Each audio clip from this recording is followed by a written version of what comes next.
మా latest videos కోసం మా ఈ తెలుగు న్యూస్ ఛానల్ సబ్స్క్రైబ్ చేసి గంట సింబల్ యాక్టివేట్ చేసుకోండి. 2024లో ఏప్రిల్ 17వ తేదీన శ్రీరామనవమి రాబోతుంది. ఇది శ్రీరాముల వారు పుట్టినరోజు. ఈరోజే శ్రీరాముల వారికి సీతతో కళ్యాణం జరిగినదని, ఈరోజే రాముడి పట్టాభిషేకం కూడా జరిగిందని పురాణాలు చెప్తూ ఉన్నాయి. శ్రీరామనవమి అంటే రాముడికి ఎంతో ఇష్టం. అయితే ఈ శ్రీరామనవమి వచ్చేలోపు ఈ కథలు వింటే చాలు, ఈ వీడియో చూస్తే చాలు, అదృష్టం మీ తలుపు తట్టినట్లే. రామనవమిలోపు ఎవరైతే ఈ కథలను వింటారో వారికి ఉండే కష్టాలన్నీ కూడా పోతాయి. శ్రీరాముడి అనుగ్రహంతో సకల ఐశ్వర్యాలు సిద్ధిస్తాయి. మీ జాతకం మారిపోతుంది, మీ దశ తిరిగిపోతుంది, పట్టిందల్లా బంగారం అవుతుంది, రాజయోగం పడుతుంది. ఎన్నో జన్మల పుణ్యం ఉంటే తప్ప ఈ వీడియోను చూడలేరు. శ్రీరామనవమి అంటే శ్రీరాముడు జన్మించిన రోజు. చైత్రశుద్ధ నవమి రోజున కౌసల్య శ్రీరాముడికి జన్మనిచ్చింది. ఈ రోజున రాముడిని భక్తితో పూజిస్తే మంచి జరుగుతుందని భక్తుల నమ్మకం. ఈ రోజున సీతారాముల కళ్యాణం నిర్వహిస్తారు. రాముడు మధ్యాహ్నం అభిజిత్ ముహూర్తంలో జన్మించాడు. 14 ఏళ్ల అరణ్యవాసం తర్వాత అయోధ్య చేరుకున్న రాముడికి పట్టాభిషేకం కూడా చైత్రశుద్ధ నవమి నాడే జరిగిందని భక్తుల నమ్మకము. శ్రీ సీతారాముల కళ్యాణం జరిగింది కూడా ఈ రోజే కావటం విశేషం. ఈ నేపథ్యంలో శ్రీరామనవమి రోజున అంగరంగ వైభవంగా సీతారాముల కళ్యాణం జరుపుతారు. ఈరోజు పానకము, వడపప్పు పంచిపెడతారు. పురాణాల ప్రకారం రాముడు త్రేతాయుగానికి చెందినవారు. దాదాపు 10,000 సంవత్సరాల క్రితం ఆయన జననం జరిగిందని కొంతమంది చెప్తూ ఉంటారు. ఆ సమయంలో సూర్యుడు అత్యంత ప్రకాశవంతంగా కనిపించాడని పురాణాలు చెప్తూ ఉన్నాయి. అయితే ఈ శ్రీరామ నవమిలోపు రామనామం ఎంత గొప్పదో తెలిపే ఈ కథను వింటే చాలు, శ్రీరాముల వారి అనుగ్రహంతో సకల ఐశ్వర్యాలు సిద్ధిస్తాయి, రాజయోగం పడుతుంది. శ్రీరామనామం చాలా విలువైనది. హనుమంతుడు ఒకనాడు శ్రీరాముని వద్దకు వెళ్ళి, గురుదేవా శ్రీరామచంద్ర జగత్ ప్రభు, మీరు చాలా గొప్పవారు, కానీ ఈ లోకంలో మీకంటే గొప్పది ఇంకొకటి ఉన్నది అని పలికెను. అప్పుడు వెంటనే శ్రీరాముడు, నాకంటే గొప్పదా, అదేమిటో నాకు చెప్తావా హనుమ అని అడిగాడు. దానికి హనుమ, రామప్రభు, మీకంటే గొప్పది ఒకటి ఉంది, అదే మీ నామం అన్నాడు. శ్రీరాముడు, ఆ మాటను ఇప్పుడు రుజువు చేస్తావా హనుమ అని హనుమను అడిగాడు. ఆ మాట విన్న హనుమ, తప్పక చెప్తాను వినండి ప్రభు. మీ వల్ల అయోధ్యవాసులు తరించారు. మీ నామం వలన ముల్లోకవాసులు తరించిపోతూ ఉన్నారు. అందుకే రామ నామం మీకంటే గొప్పది అని చెప్పేశాడు. ఆంజనేయుడిలో దాగిన అపార భక్తికి శ్రీరాముడు మిగుల సంతోషించాడు. శ్రీరామచంద్రుడి యొక్క మానవ రూపాన్ని సందర్శించి ఆనాడు అయోధ్యవాసులు పుణ్యం కట్టుకున్నారు, ఆనందపడ్డారు, తరించారు. పవిత్రమైన రామనామాన్ని స్మరించి రాముని స్వరూపాన్ని భావించి తరించి ధ్యానించి ఎందరో విముక్తులయ్యారు, భవసాగరాన్ని దాటిపోతున్నారు. త్రిలోక సంచారి అయిన నారదుడు ఓసారి శ్రీహరి దర్శనార్థం వైకుంఠానికి వెళ్ళాడు. భక్తితో నమస్కరించి, స్వామి, రామనామం మహిమ గురించి తెలుసుకోవాలి అనుకుంటున్నాను అని అడుగుతాడు. అయ్యో నారద, నీకు రామనామం గురించి తెలియదా? అదిగో ఆ చెట్టు కొమ్మపై చిలుక ఉంది, అడుగు అని చెప్పాడు శ్రీహరి. ఆ ఆజ్ఞను శిరసావహించి నారదుడు చెట్టు దగ్గరకు వెళ్ళాడు. అప్పుడు నారదుడు, ఓ చిలుక, రామ అంటే నీకు అర్థం తెలుసా అని ప్రశ్నించాడు. రామ అనే శబ్దం వినేటప్పటికీ ఆ చిలుక చెట్టుపై నుంచి కింద పడి ప్రాణం విడిచింది. అదేంటి, రామ అంటే అర్థం ప్రాణం పోవటమా, ఇలా జరిగిందేంటని మళ్ళీ శ్రీ మహావిష్ణువు వద్దకు వెళ్ళి మీరు చెప్పినట్లే చిలుకలను అడిగితే అది వెంటనే కింద పడి ప్రాణం వదిలింది. ఆ చిలుక చావుకు నేను కారకుడను, ఎంత పాపం చేశానని బాధపడ్డాడు. ఓదార్చిన నారాయణుడు, బాధపడుకు నారదా, భూలోకంలో ఓ బ్రాహ్మణుడి ఇంట్లో ఓ ఆవుకు దూడ పుట్టింది, వెళ్ళి ఆ దూడను అడుగు అన్నాడు. సరే అని చెప్పినప్పటికీ నారదుడికి మనసులో భయం వేసింది. చిలుకలాగానే ఆవు దూడ కూడా చనిపోతే ఆ యజమాని తనను కొరడా పట్టుకొని కొడతాడేమో అనుకుంటూ వెళ్ళాడు. ఏదైనా గాని రామనామం మహిమ అర్థం తెలుసుకోవాల్సిందే అనుకుంటూ ఆ దూడ దగ్గరకు వెళ్ళి, ఓ దూడ, రామ అంటే అర్థం ఏమిటి అని అడిగాడు. తక్షణమే ఆ దూడ కూడా ప్రాణం విడుస్తుంది. అనుకుందంతా అయిందనుకున్న నారదుడు అక్కడి నుంచి చల్లగా జారుకున్నాడు. మళ్ళీ నారాయణుడిని వద్దకు వెళ్ళి, స్వామి, ఆవు దూడకు కూడా చిలుకకు పట్టిన గతే పట్టింది, దీని అర్థం ఇంతేనా అని అడిగాడు. అప్పుడు విష్ణువు, నారద, ఇప్పుడే ఓ మహారాజుకు లేకలేక కుమారుడు పుట్టాడు, ఆ కుమారుని అడుగు అన్నాడు. దైవాజ్ఞకు ఎదురు చెప్పలేక నారదుడు బయలుదేరాడు. కానీ కొంత దూరం పోయి వెనుకకు తిరిగి వచ్చాడు. ఆ చిలుకకు దూడకు ఎవ్వరూ లేరు కాబట్టి నాకేం కాలేదు, కానీ ఇప్పుడు ఆ రాకుమారుడికి ఏమైనా జరిగితే పరిస్థితి ఏంటి? నాకు నీ దర్శనం కూడా లేకుండా పోతుందంటూనే, సరే ఏం జరిగినా అంతా నీదే భారం అనుకుంటూ రాజ్యానికి వెళతాడు. వారసుడు పుట్టినందుకు సంతోషించిన ఆ రాజు నారదుడిని చూసి సకల మర్యాదలతో ఆహ్వానం పలుకుతాడు. మీరు మంచి సమయానికి వచ్చారు. లేక నాకు కుమారుడు జన్మించాడు, మీరు ఆశీర్వదించండి అని ప్రార్థిస్తాడు. లోపల భయం ఉన్నప్పటికీ చిరునవ్వులు చిందిస్తూ రాకుమారుడిని చేతిలోనికి తీసుకుంటాడు నారదుడు.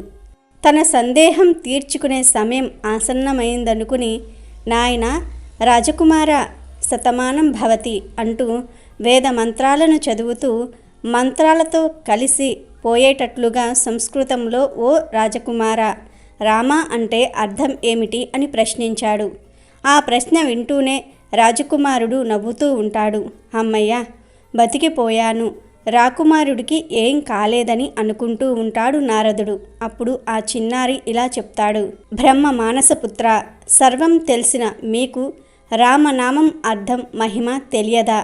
నేను చెట్టు మీద చిలుకగా ఉన్నప్పుడు మీరు వచ్చి రామనామం అర్థం ఏమిటని ప్రశ్నించారు. ఒకసారి రామనామం వినేసరికి నా జన్మ సార్థకమయ్యింది. వెంటనే దేహాన్ని విసర్జించి ఒక బ్రాహ్మణుని ఇంట ఆవుదూడనై పుట్టాను. మీరు అక్కడికి కూడా వచ్చి అదే ప్రశ్న వేశారు. రెండవసారి రామనామం విని ఆ జన్మను కూడా విసర్జించి ఇప్పుడు రాజకుమారుడిగా పుట్టాను అన్నాడు. పక్షి, ఆవుదూడ, రాకుమారుడు అంటే రామనామ శ్రవణంలోనే ఇంత మహిమ ఉంటే రామనామ కీర్తనం వల్ల ముక్తి కలుగుతుందనటంలో సందేహం లేదంటారు పండితులు. అందుకే ఎన్నో జన్మల తర్వాత మనిషి జన్మ పొందామని, ఈ జన్మలో అంతఃకరణ శుద్ధికి మరుజన్మ లేకుండా ఉండేందుకు రామనామ కీర్తనం చెయ్యాలి. ఈ పవిత్ర కథను విన్నంతనే జన్మల పాపాలు పోయి కోటి జన్మల పుణ్యం వస్తుంది. అలాగే శ్రీరామ నవమిలోపు సీతారాముల కళ్యాణం ఎలా జరిగింది? అసలు శివ ధనస్సు, విష్ణు ధనస్సులు ఎలా వచ్చాయి? అవి ఎక్కడ ఉన్నాయో తెలిపే ఈ పురాణ కథను వింటే చాలు, కష్టాలన్నీ కూడా పోతాయి, మీ దశ మారిపోతుంది. అయోధ్యను పాలించే రఘువంశరాజు దశరథుడికి సంతానం లేకపోవటంతో రాజగురువు అయిన వశిష్ఠ మహర్షి సూచనతో పుత్ర కామేష్టి యాగం నిర్వహించారు. యాగానికి ప్రసన్నమైన దేవతలు ఓ పాయస పాత్రను దశరథుడికి ప్రసాదించారు. ఆ పాత్రలోని పాయసాన్ని 3 భాగాలు చేసిన దశరథుడు తన భార్యలైన ముగ్గురికి, కౌసల్య, సుమిత్ర, కైకేయులకు అందజేశాడు. ఓ శుభముహూర్తాన ముగ్గురు రాణులు కూడా గర్భం దాల్చగా చైత్రశుద్ధ నవమి నాడు శ్రీరామ, లక్ష్మణ, భరత, శత్రుఘ్నులకు వారు జన్మనిచ్చారు. శ్రీ మహావిష్ణువు దశావతారాల్లో 7వది రామావతారం. శ్రీరాముడు పెరిగి పెద్దవాడై శివధనుస్సును విడిచి సీతను కళ్యాణం చేసుకున్నాడు. ఆ శివధనుస్సుకు సంబంధించిన కథను ఇప్పుడు మనం విందాము. శివుడు త్రిపుర సుందరుడిని సంహరించటం కోసం శివధనుస్సును సృష్టించాడు. శ్రీ మహావిష్ణువు దగ్గర విష్ణు ధనస్సు ఉంది. బ్రహ్మదేవుడికి ఒక సందర్భంలో విష్ణువుకి శివుడికి మధ్య యుద్ధం జరిగితే ఎలా ఉంటుందో తెలుసుకోవాలని భావించి సృష్టికర్త అయిన బ్రహ్మ ఇద్దరి మధ్య యుద్ధం జరిగేలాగా చేశాడు. అప్పుడు శివుడు పినాకం అనే శివధనస్సుతో, విష్ణువు సారంగం అనే విష్ణు ధనస్సుతో యుద్ధంలోనికి దిగారు. ఇద్దరి మధ్య ఘోర యుద్ధాన్ని జరుగుతూ ఉండగా లోకాలన్నీ కూడా అతలాకుతలం అవుతూ ఉండగా సమస్త దేవతలు భయపడి బ్రహ్మ దగ్గరకు వెళ్ళగా అప్పుడు బ్రహ్మదేవుడు సమస్త దేవతలు అందరూ కలిసి శివుడిని విష్ణువును శాంతించమని ప్రార్థించగా వారు ఆ యుద్ధాన్ని ఆపివేశారు. ఆ తరువాత శివుడు తన ధనస్సు అయిన పినాకిని శివభక్తుడైన ఒక రాజుకు ఇచ్చాడు. ఆ రాజు వంశానికి చెందినవాడే జనక మహారాజు. ఒకప్పుడు జనకుడు యజ్ఞం కోసం భూమి దున్నుతూ ఉండగా పాలులో నుండి ఒక ఆడ శిశువు పైకి వచ్చింది. ఆమెకు సీత అని పేరు పెట్టుకుని తన కుమార్తెలాగా పెంచుతూ వస్తూ ఉన్నాడు జనకుడు. చిన్నతనంలో సీత ఓ రోజు బంతితో ఆడుతూ ఉండగా అది శివధనుస్సు కిందకి వెళ్ళింది. దానిని అవలోలగా ఆమె తన చేతులతో పైకి లేపింది. ఈ దృశ్యాన్ని చూసిన తండ్రి జనక మహారాజు ఆ రోజు నుంచే సీతకు తగిన వ్యక్తిని భర్తగా తేవాలని నిర్ణయించుకున్నాడు. శివధనుస్సుని ఎక్కుపెట్టిన వారికే సీతను ఇచ్చి పెళ్లి చేయడానికి ఆయన నిశ్చయించాడు. ఆ సంగతి తెలిసి ఎందరో రాజకుమారులు స్వయంవరానికి వచ్చి ఆ ధనుబాణాన్ని ఎక్కుపెట్టలేకపోయారు. చివరికి ఓడిపోయిన రాజులంతా కూడా ఏకమై దండెత్తి వచ్చి 1 ఏడాది పాటు నగరాన్ని ముట్టడించారు. జనకుడు ఏమీ చేయడానికి శక్తి లేక దేవతలను ప్రార్థించాడు. వారు సేనలను పంపి నగరాన్ని ముట్టడించిన రాజకుమారులను పారద్రోలారు. ఆ తరువాత ఒకసారి విశ్వామిత్రుడు రామలక్ష్మణులను తీసుకుని జనకుడి దగ్గరికి వస్తాడు. జనకుడు వారిని యజ్ఞశాలకు పిలుస్తాడు. అప్పుడు జనకుడు తన వద్ద ఉండే శివధనుస్సును గురించి విశ్వామిత్రుడికి చెప్తాడు. ఆ ధనుస్సును రాముడికి చూపించమంటాడు విశ్వామిత్రుడు. దాన్ని తీసుకురావడానికి జనకుడు మనుషులను నగరంలోనికి పంపాడు. 8 చక్రాలు గల ఇనుప పెట్టెలో ఉండే ఆ శివధనుస్సును నగరం నుంచి యజ్ఞశాలకు తెస్తారు. అప్పుడు రాముడు దీన్ని ఎత్తడానికి ఎక్కుపెట్టడానికి నాకు శక్తి ఉందేమో చూస్తాను అంటూ పెట్టె తెరిచి ధనుస్సును మధ్యభాగంలో పట్టుకొని పైకెత్తి అవలీలగా తాడు తగిలించాడు. దానికి బాణం పెట్టడానికి ప్రయత్నించగా అది ఉరుములాంటి శబ్దంతో మధ్యకు విరిగిపోయింది.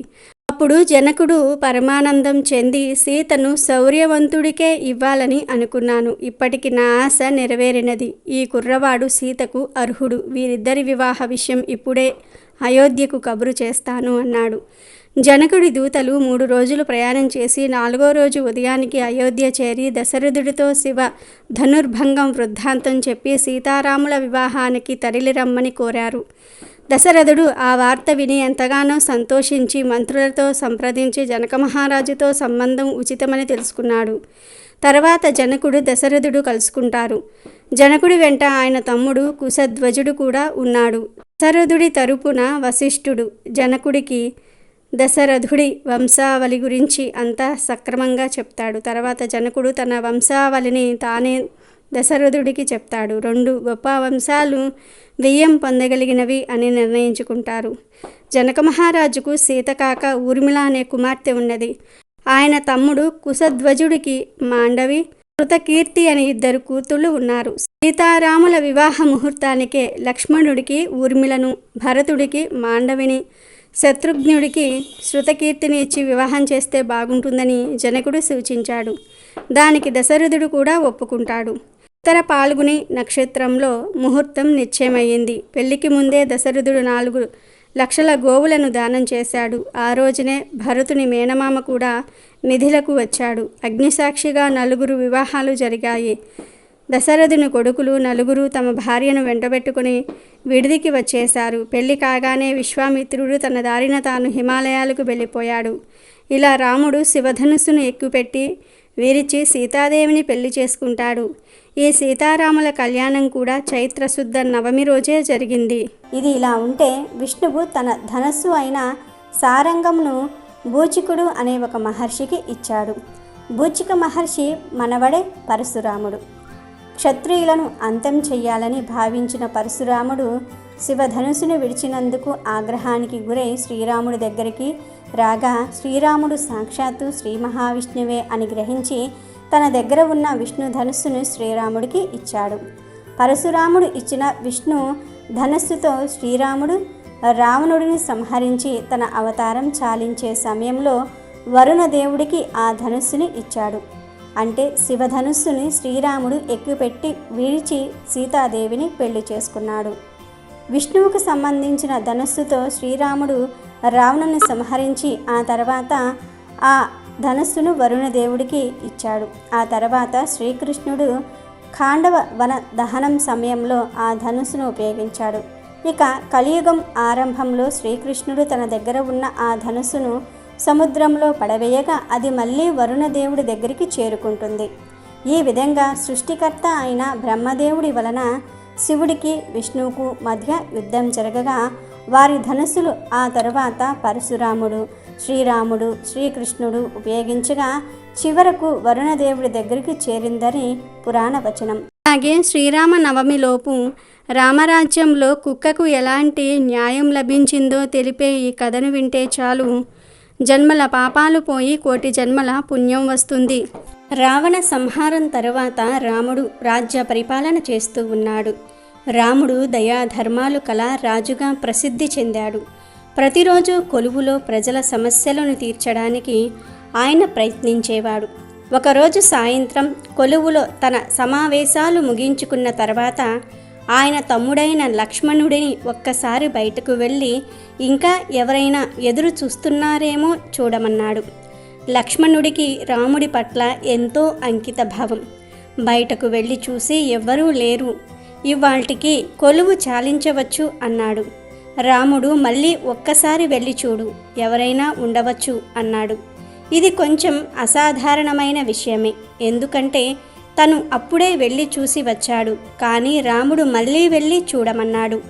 లక్ష్మణుడు మళ్ళీ వెళ్ళి చూశాడు, అక్కడ ఎవ్వరూ లేరు. అతను లోపలికి రాబోతూ ఉంటే ఒక కుక్కను గమనించాడు. అది విచారంగా కూర్చుని ఉంది. పైగా దానికి తల మీద గాయం కూడా ఉంది. కుక్కను చూసి లక్ష్మణుడు, నువ్వు దేనికోసమైనా ఎదురు చూస్తూ ఉన్నావా అని అడిగాడు. కుక్క, అవును, నాకు రాముడే న్యాయం చెయ్యాలి అని సమాధానమిచ్చింది. సరే, లోపలికి రమ్మని లక్ష్మణుడు దానిని లోపలికి తీసుకువెళ్ళాడు. కుక్క లోపలికి వచ్చి రాముడికి ప్రణామం చేసి, ఓ రామ, నాకు న్యాయం చెయ్యాలి. ఏ కారణం లేకుండా నేను హింసకు గురి అయ్యాను. నేను ఊరికినే నా పాటికి నేను కూర్చుని ఉన్నాను. అసలు ఏ కారణం లేకుండానే సర్వార్థ సిద్ధుడు అనే ఒక మనిషి వచ్చి నా తల మీద ఒక్క కర్రతో కొట్టాడు. నాకు న్యాయం కావాలి అంది. వెంటనే రాముడు సర్వార్థ సిద్ధుడిని, అతడు ఒక బిచ్చగాడు, అతడిని తీసుకురమ్మని సైనికుల్ని పంపాడు. సైనికులు అతన్ని తీసుకువచ్చారు. రాముడు, ఈ కుక్క ఏ కారణం లేకుండానే నువ్వు కొట్టావని చెప్తుంది, నీవేమంటావు అన్నాడు. దానికి సర్వార్థ సిద్ధుడు, అవును, ఆ కుక్క చెప్పిన నేరం నేను చేశాను. నేను భిక్ష కోసం తిరుగుతూ ఉన్నాను. భిక్ష దొరకలేదనే తొందరలో ఉన్నాను. నేను ఆకలి బాధ ఓర్చుకోలేక కోపంతో చికాకుతో ఉన్నాను. నాకు పదే పదే అడ్డొస్తే తొలగి పొమ్మని హెచ్చరించాను. ఈ కుక్క నా దోవలో కూర్చుని ఉంది. ఆ కారణంగానే నేను కోపంతో చికాకుతో ఈ కుక్కను తల మీద కొట్టాను. మీరు నాకు ఏ శిక్ష వెయ్యాలనుకుంటే అది వెయ్యండి అన్నాడు. అప్పుడు రాముడు ఈ విషయం తన మంత్రులతో, సభలోని వారితో చర్చించాడు. ఈ బిచ్చగాడికి ఏ శిక్ష వెయ్యాలంటారు అన్నాడు. వారందరూ ఆలోచించారు. కొంచెం ఆగండి, ఇది ఎంతో క్లిష్టమైన సమస్య. మొదట ఇది ఒక మనిషికి ఒక కుక్కకు మధ్య సమస్య. మనకు తెలిసిన ధర్మాలన్నీ ఇక్కడ వర్తించవు. మీరు రాజు కాబట్టి మీరే తీర్పు చెప్పవచ్చు అన్నారు. రాముడు ఆ కుక్కను, నువ్వు ఏమంటావు, నువ్వు ఏదైనా సలహా ఇస్తావా అన్నాడు. ఆ కుక్క, అవును, అతనికి వెయ్యడానికి సరైన శిక్ష ఏదో నాకు తెలుసు అంది. అదేమిటో చెప్పమన్నాడు రాముడు. కోలంచర మఠానికి ఇతనిని మఠాధిపతిని చెయ్యండి అంది కుక్క. దానికి రాముడు సరేనన్నాడు. ఆ బిచ్చగాడిని కోలంచర మఠానికి మఠాధిపతిని చేశారు. ఇది ఎంతో ప్రఖ్యాతిగాంచిన మఠం. రాముడు ఒక ఏనుగుని తెప్పించాడు. శిక్షకు సంబరపడిపోతూ ఆ బిచ్చగాడు ఏనుగుని ఎక్కి సంతోషంగా మఠానికి వెళ్ళాడు. సభలోని వారు, ఇదేం తీర్పు, అసలు ఇది శిక్షేనా, అతను ఎంతో సంతోషంగా ఉన్నాడు అన్నారు. అప్పుడు రాముడు ఆ కుక్కను వివరించి చెప్పమన్నాడు. అప్పుడు ఆ కుక్క, పూర్వజన్మలో నేను కౌలంచర మఠానికి అధిపతిని. నేను అక్కడికి ఆధ్యాత్మిక ఉన్నతి పొందాలని వెళ్ళాను. ఈ మఠం ఎంతో మందికి ఆధ్యాత్మిక ఉన్నతి కల్పించటంలో తోడ్పడింది. నాకు, నాతో పాటు ఇంకా అందరికీ ఇదే ఆధ్యాత్మిక ఉన్నతి కలగాలన్న అంకిత భావంతోనే మొదట వెళ్ళాను. నేను ఎంతో కృషి చేశాను, చేయగలిగిందంతా చేశాను. కానీ రోజులు గడుస్తున్న కొద్దీ వేరే ప్రభావాలకు అప్పుడప్పుడు లొంగిపోయాను. అలా వరకు నేను ఎంతో స్థిరంగానే నిలబడ్డాను. కానీ అప్పుడప్పుడు నేను లొంగిపోయాను. మఠాధిపతిని కావటం వల్ల నాకు వచ్చిన పేరు ప్రఖ్యాతలు ఎక్కడో నన్ను ప్రభావితం చేశాయి. చాలాసార్లు నేను కాదు, నా అహంకారం పనిచేసింది. ఎన్నోసార్లు ప్రజలు నా స్థాయికి ఇస్తున్న గుర్తింపుకు ఆనందపడేవాణ్ణి. ప్రజలు నన్ను ఒక సాధువుగా చూడటం మొదలుపెట్టారు. నా అంతరంగంలో నాకు తెలుసు నేను అలా లేనని. కానీ నేను ఓ సాధువులా ప్రవర్తించటం మొదలుపెట్టాను. ఒక సాధువుకు చేయవలసినవి నాకు చెయ్యాలని హక్కుగా అడిగాను. నా పరిణామానికి నేను పూర్తిగా అంకితమవ్వలేకపోయాను. కానీ అలా నటించటం మొదలుపెట్టాను. ఎలాగూ ప్రజలు అందుకు సహకరించారు. ఇలాంటివి ఎన్నో జరిగాయి. మెల్లగా నా ఆధ్యాత్మిక ఉన్నతి మీద, నా చుట్టూరా ఉన్నవారి ఆధ్యాత్మిక ఉన్నతి మీద అంకితభావం సడలింది. ఎన్నోసార్లు తిరిగి ఆ స్థితికి చేరుకోవడానికి ప్రయత్నం చేశాను. కానీ నా చుట్టూ ఉన్న పేరు ప్రఖ్యాతల వల్ల నేను దారి తప్పాను. ఈ సర్వార్థ సిద్ధికి ఈ బిచ్చగాడికి కోపం ఉంది, అహంకారము ఉంది. ఊరికే చిరాకు పడతాడు. అందుకని తనను తానే శిక్షించుకుంటాడని నాకు తెలుసు. పూర్వజన్మలో ప్రజల ధనాన్ని వృధా కాకుండా సద్వినియోగం చేసేవాడిని. అలాంటి నాకే ఈ కుక్క జన్మ వచ్చింది. ఈ జన్మలో ఈ కోపిష్టి అయిన సన్యాసి ఆ పదవి కొంతకాలం చేసినా చాలు, అంధకార గర్వంతో అనేక పాపాలు చేస్తాడు, నరకానికి పోతాడు. కాబట్టి తప్పు చేసిన ఒక వ్యక్తిని శిక్షించడానికి అనువైన కారణాలు చట్టబద్ధంగా లేనప్పుడు అతనిని ఏదో ఒక దానిలో అధికారిగా నియమిస్తే వాడి పాపం పండుతుంది అని సమాధానం ఇచ్చింది శునకము. ఇది రామాయణంలో ఉత్తరకాండలో 59-60 సర్గల మధ్య అధిక పాఠంలోని కథ. అలాగే శ్రీరామ నవమిలోపు శ్రీరామదేవిని వ్రత కథను వింటే మీ జాతకం అద్భుతంగా మారిపోతుంది, కష్టాలన్నీ కూడా పోతాయి. అనగనగా పూర్వకాలంబున ఒక బ్రాహ్మణుడు కలడు. అతని పేరు నాగం భట్టు. ఆయనకు ఒక పుత్రుడు, ఒక పుత్రిక కలరు. పుత్రుని పేరు నారాయణ భట్టు, పుత్రిక పేరు నారాయణమ్మ. వారు చాలా బీదవారు. భిక్షాటన చేసి కుటుంబ పోషణ చేసుకునేవారు. అలా కొన్నాళ్ళు అయ్యేసరికి నాగంభట్టు కాశీకి వెళ్ళి ధనము సంపాదించుకోవాలనే బుద్ధి పుట్టినది. ఆ విషయం భార్యతో చెప్పి తెల్లవారుజామున లేచి నాగంభట్టు కాశీకి ప్రయాణమై అలా వెళ్ళగా కొంత దూరము వెళ్ళేసరికి దారిలో సూతులవారు, వ్యాసులవారు, నారదులవారు ప్రత్యక్షమయ్యారు. వారు నాగంభట్టుతో, ఓ బ్రాహ్మణుడా, ఎక్కడికి వెళ్తున్నావు అని అడిగిరి. అప్పుడు నాగంభట్టు, అయ్యా, నేను కాశీకి ధనం సంపాదించుకున్నట్టుకు వెళ్ళుచున్నాను అని చెప్పాను. అప్పుడు వారు, వెర్రి బ్రాహ్మణుడా, కాశీకి వెళ్తే నీకు ధనము ఎవరైనా మూటకట్టి ఇస్తారా? కాశీకి వెళ్తే గంగా స్నానం దొరుకుతుంది, విశ్వేశ్వర్ల దర్శనం దొరుకుతుంది, అన్నపూర్ణాదేవి దర్శనం దొరుకుతుంది. కానీ నీకు ధనము ఎక్కడి నుంచి వస్తుంది? మేము ఒక కథ చెబుతాము, వింటావా అని అడిగారు. దానికి నాగంభట్టు, సరే రాములారా, మీరు ఏ దేవుని కథ వివరిస్తారో వివరించండి అని వేడుకొనెను. అప్పుడు సూతులవారు, వ్యాసులవారు, నారదులవారు ఇలా చెప్పటం ప్రారంభించారు. పూర్వకాలమున కోసల రాజ్యము కలదు. ఆ రాజ్యము దశరథ మహారాజు పరిపాలించేవాడు. ఆయన పిల్లల కోసం పుత్ర కామేష్టి యాగము చేయగా దేవతలు ప్రత్యక్షమై పాయస పాత్ర ఇచ్చినారు. దశరథ మహారాజు అది పట్టుకు వెళ్ళి తన భార్యలకు కౌసల్య, సుమిత్ర, కైకేయి అను 3 భార్యలకు ఇచ్చినాడు. వారు 3 భుజించగానే గర్భవతులైరి. నవమాసములు నిండగానే చైత్రశుద్ధ నవమి నాడు పునర్వసు నక్షత్రమున శ్రీరామ, లక్ష్మణ, భరత, శత్రుఘ్నులు అను 4 కుమారులు జన్మించినారు. వారు దినదిన ప్రవర్ధమానులై బాలచంద్రుని వలె పెరుగుచూ ఉన్నారు. కొన్నాళ్ళయ్యేసరికి విశ్వామిత్రుడు వచ్చి రామలక్ష్మణులిద్దరినీ యాగ సంరక్షణార్థం తనతో పంపెమని దశరథ మహారాజును అడుగగా విశ్వామిత్రునితో రామలక్ష్మణులను పంపుటకు దశరథుడు అంగీకరించగా ముని వారిద్దరికీ బల అతిబలాలనే విద్యలను నేర్పెను.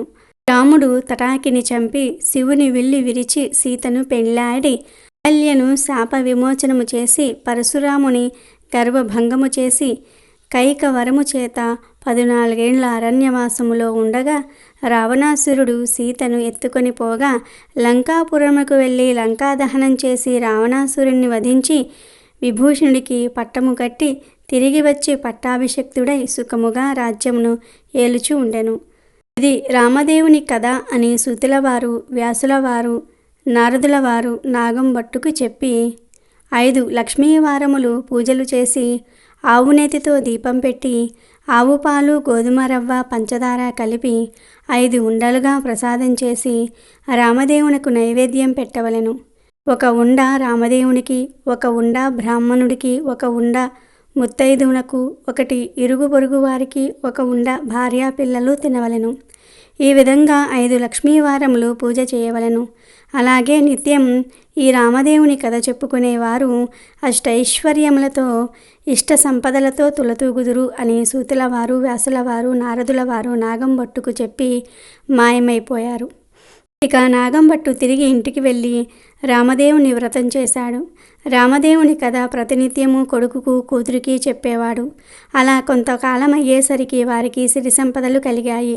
ఇక నాగంభట్టు ఇప్పుడు కాశీకి వెళదామనుకుని కొంచెం ధనం మూటకట్టుకుని కాశీ కావడి భుజం మీద వేసుకుని కుమారుణ్ణి, కుమార్తెను పిలిచి, అబ్బాయి, అమ్మాయి, మీరు రామదేవుని కథ విడవకుండా శ్రద్ధగా చెప్పుకుంటూ ఉండమని నారాయణమ్మతోనూ నారాయణ భట్టుతోనూ చెప్పి కాశీకి ప్రయాణమై వెళ్ళిపోయాను. ఆ మరునాడు కుమారుడు ఆయా వారమునకు వెళ్ళి వచ్చి తల్లిని పిలిచి, అమ్మ, రామదేవుని కథ చెప్తాను విందువు గాని రామ్మ అని పిలిచెను. అప్పుడు ఆమె, నాయన, వంటవేళ అయ్యింది, ప్రొద్దున్నే దాసి పాచిపనికి వచ్చే వేళ అయినది, ఇప్పుడు కథ వినను అనెను. మళ్ళీ మధ్యాహ్నం కుమారుడు తల్లిని పిలిచి కథ చెప్తాను విందువు గాని రామ్మ అని అనెను. దానికి తల్లి, ఇప్పుడేమి కథ నాయనా, పడకవేళ నిద్రవేళ, ఇప్పుడు వినను అనెను. అలా ఆమె రామదేవుని కథను నిర్లక్ష్యం చేయటం వలన రామదేవునికి కోపం వచ్చింది. దానితో ఎలా వచ్చిన ఐశ్వర్యములు అలాగే వెళ్ళిపోయాయి. బిందెలు, చెంబులు, గిన్నెలు అన్నీ దొరలి ఇరుగు పొరుగు వారి ఇండ్లకు వెడలిపోయెను. అంతకు ముందు నుంచి ముష్టి ఎత్తుకునే చిల్లు రాగి చెంబు కూడా దొర్లి వెడలిపోవచున్నది. అప్పుడు కూతురు అయినటువంటి నారాయణమ్మ ఇదంతా చూసి, అమ్మ, ఆ చెంబైనా ఉంచమని కోరవే అమ్మ అని చెప్పగా తల్లి, అదైనా ఉంచు రామదేవుడా తండ్రి అని వేడగా ఆ చెంబు తప్ప మిగతావన్నీ వెడలిపోయినవి. వారి గుటిలో ఉన్న వెండి కంచము కూడా దొర్లిపోవచ్చు ఉండగా అప్పుడు ఆమె కంచము అంచు పట్టుకుని లాగినది. దానితో సగము అంచు విరిగి సగము అంచు పొరుగువారికి వెడలిపోయినది. మరునాటి ఉదయమున తల్లి వారింటికి నిప్పు కొరకు వెళ్ళి వారింటిలోనున్న కంచము అంచు మాదే అన్నది. అప్పుడు వారు, మీ కంచము అంచు మా ఇంటికి ఎలా వచ్చిందమ్మా? మేము మీ ఇంటికి వచ్చినామా? మీరు మా ఇంటికి వచ్చినారా? కాబట్టి ఆ కంచము మాదే అన్నారు. అలా కాదు, మా ఇంటిలో కూడా కంచము అంచు ఉన్నది, పట్టుకుని వస్తానని 2 దగ్గర పెట్టి చూడగా 2 అతుక్కుపోయెను. అప్పుడు ఆ పొరుగింటి వారు ఈ కంచము మాది అని తీసుకున్నారు. ఇక ఆ తల్లి చేసేదేమీ లేక సిగ్గుపడి లజ్జపడి ఇంటికి వచ్చినది. అప్పుడు కుమారుడు చూసి, ఏమన్నారమ్మా అని అడుగగా కంచం మాదే అని వారే పుచ్చుకున్నారని చెప్పెను. అప్పుడు కుమారుడు, ఇప్పుడైనా రామదేవుని కథను చెప్తాను వింటావా అమ్మా అని అడిగెను.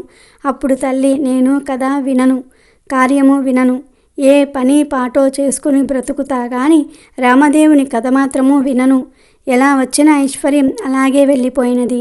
నీ చెల్లెల్ని మాత్రం తీసుకుని వెళ్ళి ఎవరికైనా ఇచ్చి పెళ్లి చేయమని చెప్పాను. ఆమె ఆజ్ఞ ప్రకారంగా నారాయణ భట్టు చెల్లిని తీసుకుని ప్రయాణమైనాడు. వారు ఊరి చివరికి వెళ్ళేసరికి కాశీకి వెడలిన నాగంభట్టు తిరిగి ప్రయాణము ధనము మూటకట్టుకుని వస్తున్నాడు.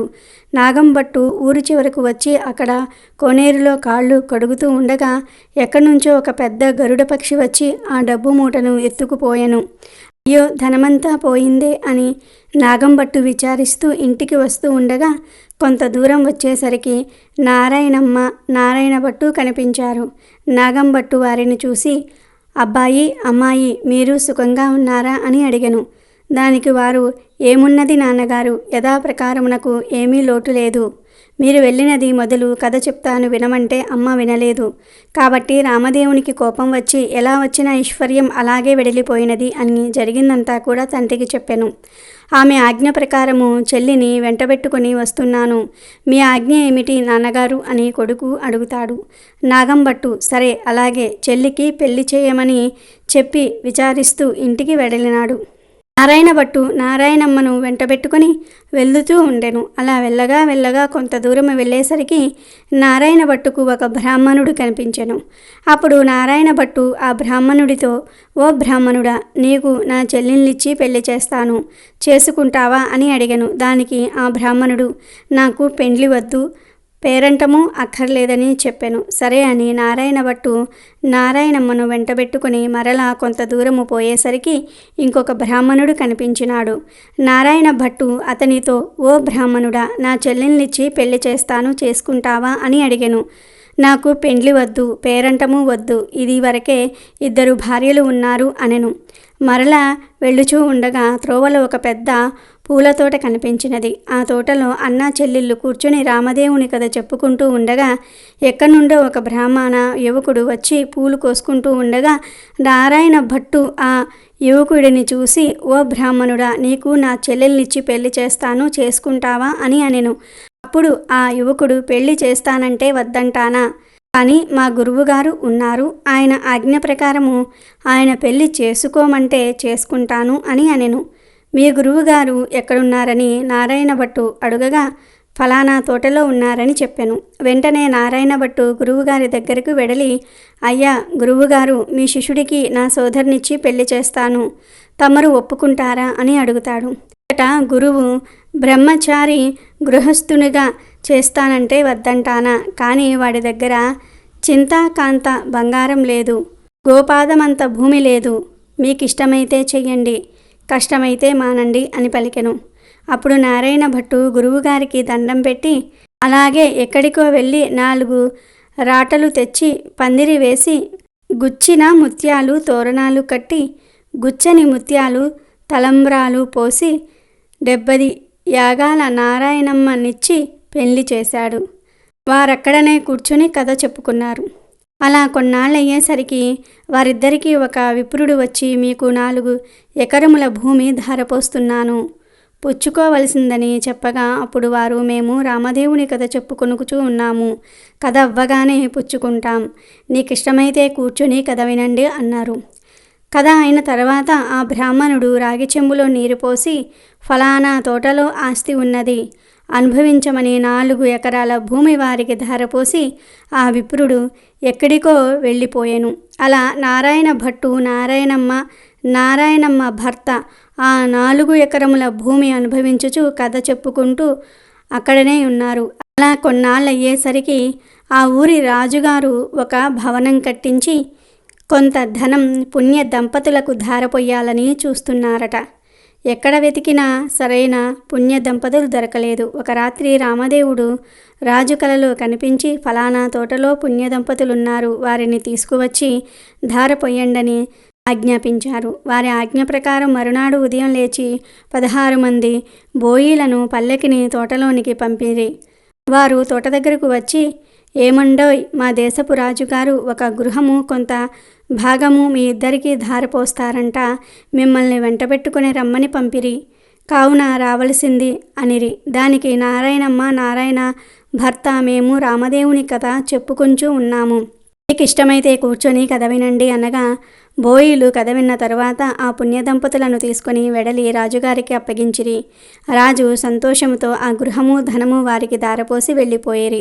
అప్పుడు నారాయణ భట్టు ఆమె భర్త అక్కడ కూర్చుని ఆ గృహము ఆ ధనము 4 ఎకరముల భూమి అనుభవిస్తూ అక్కడ కథ చెప్పుకొనుచూ ఉండిరి. కొన్ని దినములయ్యేసరికి నారాయణ భట్టు, అమ్మాయి, నేనిన్ని దినములు ఇలా ఉండను, కాబట్టి నేను వెళ్ళి రామదేవుణ్ణి తీసుకుని వస్తాను, నీవు నీ భర్త కథను మానకుండా చెప్పుకోండి అని చెప్పి నారాయణ భట్టు ప్రయాణము వెడలెను. నారాయణమ్మ ఆమె భర్త మానకుండా కథ చెప్పుకొంచూ ఉన్నారు. నారాయణ భట్టు కొంత దూరం వెళ్ళగా ఒక గ్రామం వచ్చినది. ఆ గ్రామంలో ఒక గొల్లవాడు వడ్ల ఎండబోసుకొని కాపలా కూర్చున్నాడు. నారాయణ భట్టు ఆ గొల్లవాడిని చూసి, గొల్ల, ఈ గ్రామంలోని విశేషాలేమిటి అని అడిగెను. ఏమున్నది బాబు, నేను పుట్టుకతోనే అంధుడను. మా వాళ్ళు వడ్లు ఎండబోసి నన్ను కాపలా కూర్చోమన్నగా కర్ర పుచ్చుకొని కూర్చుంటిని. నా అవస్థ ఇలా ఉన్నది బాబు అనెను. అంటదా నారాయణ భట్టు, ఒక కథ చెబుతాను, వినిదవా అని అడిగెను. గొల్లవాడు అలాగే వింటాను చెప్పమన్నాడు. రామదేవుని కథ వ్రత విధానమును చెప్పేసరికి గొల్లవానికి కొంచెము కళ్ళు కనిపించెను. ఓహో, కథలోనే ఇంత మహత్యము ఉన్నది, వ్రతము చేసుకుంటే ఇంకెంత మహత్యము ఉంటుందో అని ఆ దేవుడి గురించి చెప్పమనెను. అప్పుడు నారాయణ భట్టు, అది రామదేవుని మహత్యము. 5 లక్ష్మీ వారములు పూజ చేసి ఆవునేతితో దీపం పెట్టవలెను. ప్రసాదము 5 ఉండలు చేసి రామదేవునికి నివేదించి ముత్తైదువులకు, బ్రాహ్మణులకు, ఇరుగు పొరుగు వారికి ఇచ్చి భార్యా పిల్లలు తినవలెను అని గొల్లవాడికి చెప్పి వెడలిపోయెను. అలా నారాయణ భట్టు తిరిగి కొంత దూరము వెళ్ళేసరికి ఒక రాజు విచారిస్తూ ఉండెను. నారాయణ భట్టు ఆ రాజును చూసి, ఏమి రాజా విచారిస్తూ ఉన్నారు అని అడిగెను. దానికి ఆ రాజు, నారాయణ, నా భార్యా బిడ్డలు పరారైనారు. నా రాజ్యము పరాయి రాజులు తీసుకునిరి. నా అవస్థ ఇలా ఉన్నది బాబు అని చెప్పెను. అప్పుడు నారాయణ భట్టు, నేను ఒక కథ చెబుతాను, వింటారా అని అనెను. రాజు, అలాగే వింటాను, చెప్పవలసింది మహానుభావ అనెను.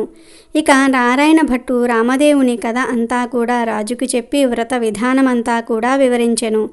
ఆ రాజుగారు వ్రతం చేసుకొనగా పరారైన భార్యా బిడ్డలు, పరాయి రాజు తీసుకున్న రాజ్యము తిరిగి ప్రాప్తించెను. అప్పుడు రాజు సంతోషంతో నారాయణ భట్టుని చూసి, ఏమండి మహానుభావ, మీరు ఏ దేవుడో చెప్పవలసినది, మిమ్మల్ని పూజ చేసుకుంటాము అని అడిగారు. అప్పుడు నారాయణ భట్టు, నేను ఏ దేవుడనూ కాను, ఇది రామదేవుని కథ మహత్యము. మీరు 5 లక్ష్మీవారములు 5 ఆదివారములు పూజ చేయమని చెప్పి వ్రత విధానమంతా కూడా చెప్పి మరలా కొంత దూరం వెళ్ళగా ఓ స్త్రీ విచారిస్తూ కూర్చున్నది. ఆ స్త్రీని చూసి నారాయణ భట్టు, ఎందుకు విచారిస్తూ ఉన్నావు తల్లి అని అడిగెను. అప్పుడు ఆమె, ఏముంది బాబు, చిన్నతనంలోనే పెళ్ళి అయింది. నా భర్త దేశాంతరం వెడిలినాడు. నా తల్లిదండ్రి అత్తమామలు కొన్నాళ్ళు చూసి, ఎన్నాళ్ళు నిన్ను ఇలా చూస్తాము అని వదిలివేశారు. కాబట్టి నా అవస్థ ఇలాగున్నది బాబు అని చెప్పినది. అప్పుడు నారాయణ భట్టు, నేనొక కథ చెప్తాను, వింటావా అమ్మా అనెను. అలాగే వింటాను బాబు, చెప్పమన్నది ఆ స్త్రీ. దాంతో నారాయణ భట్టు ఆ స్త్రీకి రామదేవుని కథంతా కూడా చెప్పి వ్రత విధానమంతా కూడా చెప్పేసరికి దేశాంతరము వెళ్ళిన ఆమె భర్త తిరిగి వచ్చాడు. తల్లిదండ్రి అత్తమామలు వచ్చారు. ఆమె సంతోషించి నారాయణ భట్టును చూసి, ఏమండి మహానుభావ, మీరు ఏ దైవమో చెప్పండి, మిమ్ములను మేము పూజ చేసుకుంటాము చెప్పమని అడిగాను. అప్పుడు నారాయణ భట్టు, ఇదంతా రామదేవుని కథ మహత్యము. 5 లక్ష్మీవారములు 5 ఆదివారములు మానకుండా పూజ చేయమని కథ విధానమంతా కూడా చెప్పి కొంత దూరము వెళ్ళేసరికి ఒక గ్రామం వచ్చినది. నారాయణ భట్టు ఆ గ్రామంలో ఒక ఇల్లాలి ఇంటికి వెళ్ళి, అమ్మ పూజ చేసుకుంటాను, కొంచెం ఇల్లు ఇస్తావా అని అడిగాను. అప్పుడు ఆ ఇల్లాలు, మా ఇంటిలో మడి ఆచారం గనుక కుదరదు, ఇల్లు లేదు, వెడలిపోండి అని అన్నది. అప్పుడు నారాయణ భట్టు, కోనేరైనా సరే చూపించి తల్లి అని అడిగాను. దానికి ఆ ఇల్లాలు, తూర్పు దిశ ఈశాన్య మూలగా ఒక కోనేరు ఉన్నది, వెళ్ళమని చెప్పాను. అప్పుడు ఆ కోనేరు దగ్గరకు వెడలి స్నానము చేసి మడిబట్ట ఆరవేసుకొని ఇల్లు ఇవ్వనన్న ఇల్లాలి అరుగు వద్దకు వచ్చి తూర్పు దిశ ఈశాన్య మూలగా ఒక పుచ్చు పీటకు పసుపు రాసి బొట్టు పెట్టి దాని మీద రామదేవుని పటము పెట్టి కథ చదువుకొనుచూ ఉన్నాడు. అంతలో ఆ ఇల్లాలు యువతలకు వచ్చి చూడగా నారాయణ భట్టు ఆమెకు తాంబూలము దక్షిణ ప్రసాదం ఇచ్చాడు. ఆమె తాంబూలం పుచ్చుకొని లోపలికి వెడలిపోయాను. నారాయణ భట్టు కథ చదువుకొని అక్షింతలు తల మీద వేసుకొని ఇంటి మీద వేసి వెళ్ళిపోయాను. అతడు ఇలా వెళ్ళగానే ఆ ఇల్లు ఇంద్రభవనమైనది. ఇది చూసిన ఇల్లాలు ఆశ్చర్యపోయింది. ఆయా వారమునకు వెళ్ళిన తన భర్త తిరిగి వస్తే ఆ ఇల్లు తమదేనని తెలుసుకోలేడని ఆమె వీధి అరుగు మీద కావలి కూర్చుంది. ఇంతలో ఆమె భర్త పెడమూట వేసుకుని ఇల్లు కానక కంగారు పడి అక్కడ నిలబడి ఉండెను. ఆమె భర్తను చూసి, ఈ ఇల్లు మనదే, ఇలా రండి అంది. కానీ ఆమె భర్త ఇది మన ఇల్లు కాదు, నేను రానని అంటాడు. అప్పుడు ఆమె ఇది మన ఇల్లే, ఇలా ఎందుకయ్యినదో చెప్తాను వినండి. ఎక్కడ్నుంచో ఒక బ్రాహ్మణుడు వచ్చి పూజ చేసుకుంటాను, ఇల్లు ఇవ్వమని అడిగాడు. నేను ఇవ్వనని చెప్పి తిని. అప్పుడు అతను ఒక కోనేరైనా చూపించమనెను. అప్పుడు నేను తూర్పు దిశగా ఈశాన్యంలా కోనేరున్నదని చెప్పి తిని. అతడు కోనేరు దగ్గరకు పోయి స్నానం చేసి మడిబట్ట ఆరవేసుకొని మన అరుగు మీదకు వచ్చి ఒక పీటకు పసుపు రాసి బొట్టు పెట్టి తూర్పు దిశ ఈశాన్యమూలగా పెట్టి యందు రామదేవుని పటము పెట్టి పూజ చేసి ఆవు పాలు గోధుమ నూక పంచదార కలిపి ప్రసాదముగా ఉండలు చేసి రామదేవునికి నైవేద్యం పెట్టి కథ చెప్పుకొనుచూ ఉండెను. నేను బయటకు వచ్చేసరికి తాంబూలాది దక్షిణ ప్రసాదములు నాకు ఇచ్చినాడు. నేను లోనికి వెళ్ళిపోయి తిన్నాను. అతడు కొన్ని అక్షింతలు తల మీద వేసుకొని మరికొన్ని అక్షింతలు మన ఇంటి మీద వేసి వెళ్ళిపోగా ఇల్లు ఇలా ఇంద్రభవనంగా మారినది. ఇదంతా ప్రసాద మహత్యము అని పలికెను. అప్పుడు ఆమె భర్త, ఆయన పూజ చేసుకుంటానంటే వద్దన్నావా, నిర్భాగ్యురాలా, పాపిష్టిదాన, అతడు ఏ దిశగా వెళ్ళాడు చెప్పు అనగా ఈశాన్య మూలగా వెళ్ళాడని చెప్పింది. అప్పుడు ఆయన మూటలు అక్కడ పెట్టి నారాయణ భట్టును వెతుకుతూ బయలుదేరెను. కొంత దూరం వెళ్ళగా నారాయణ భట్టు ఆ బ్రాహ్మణుడికి కనిపించెను.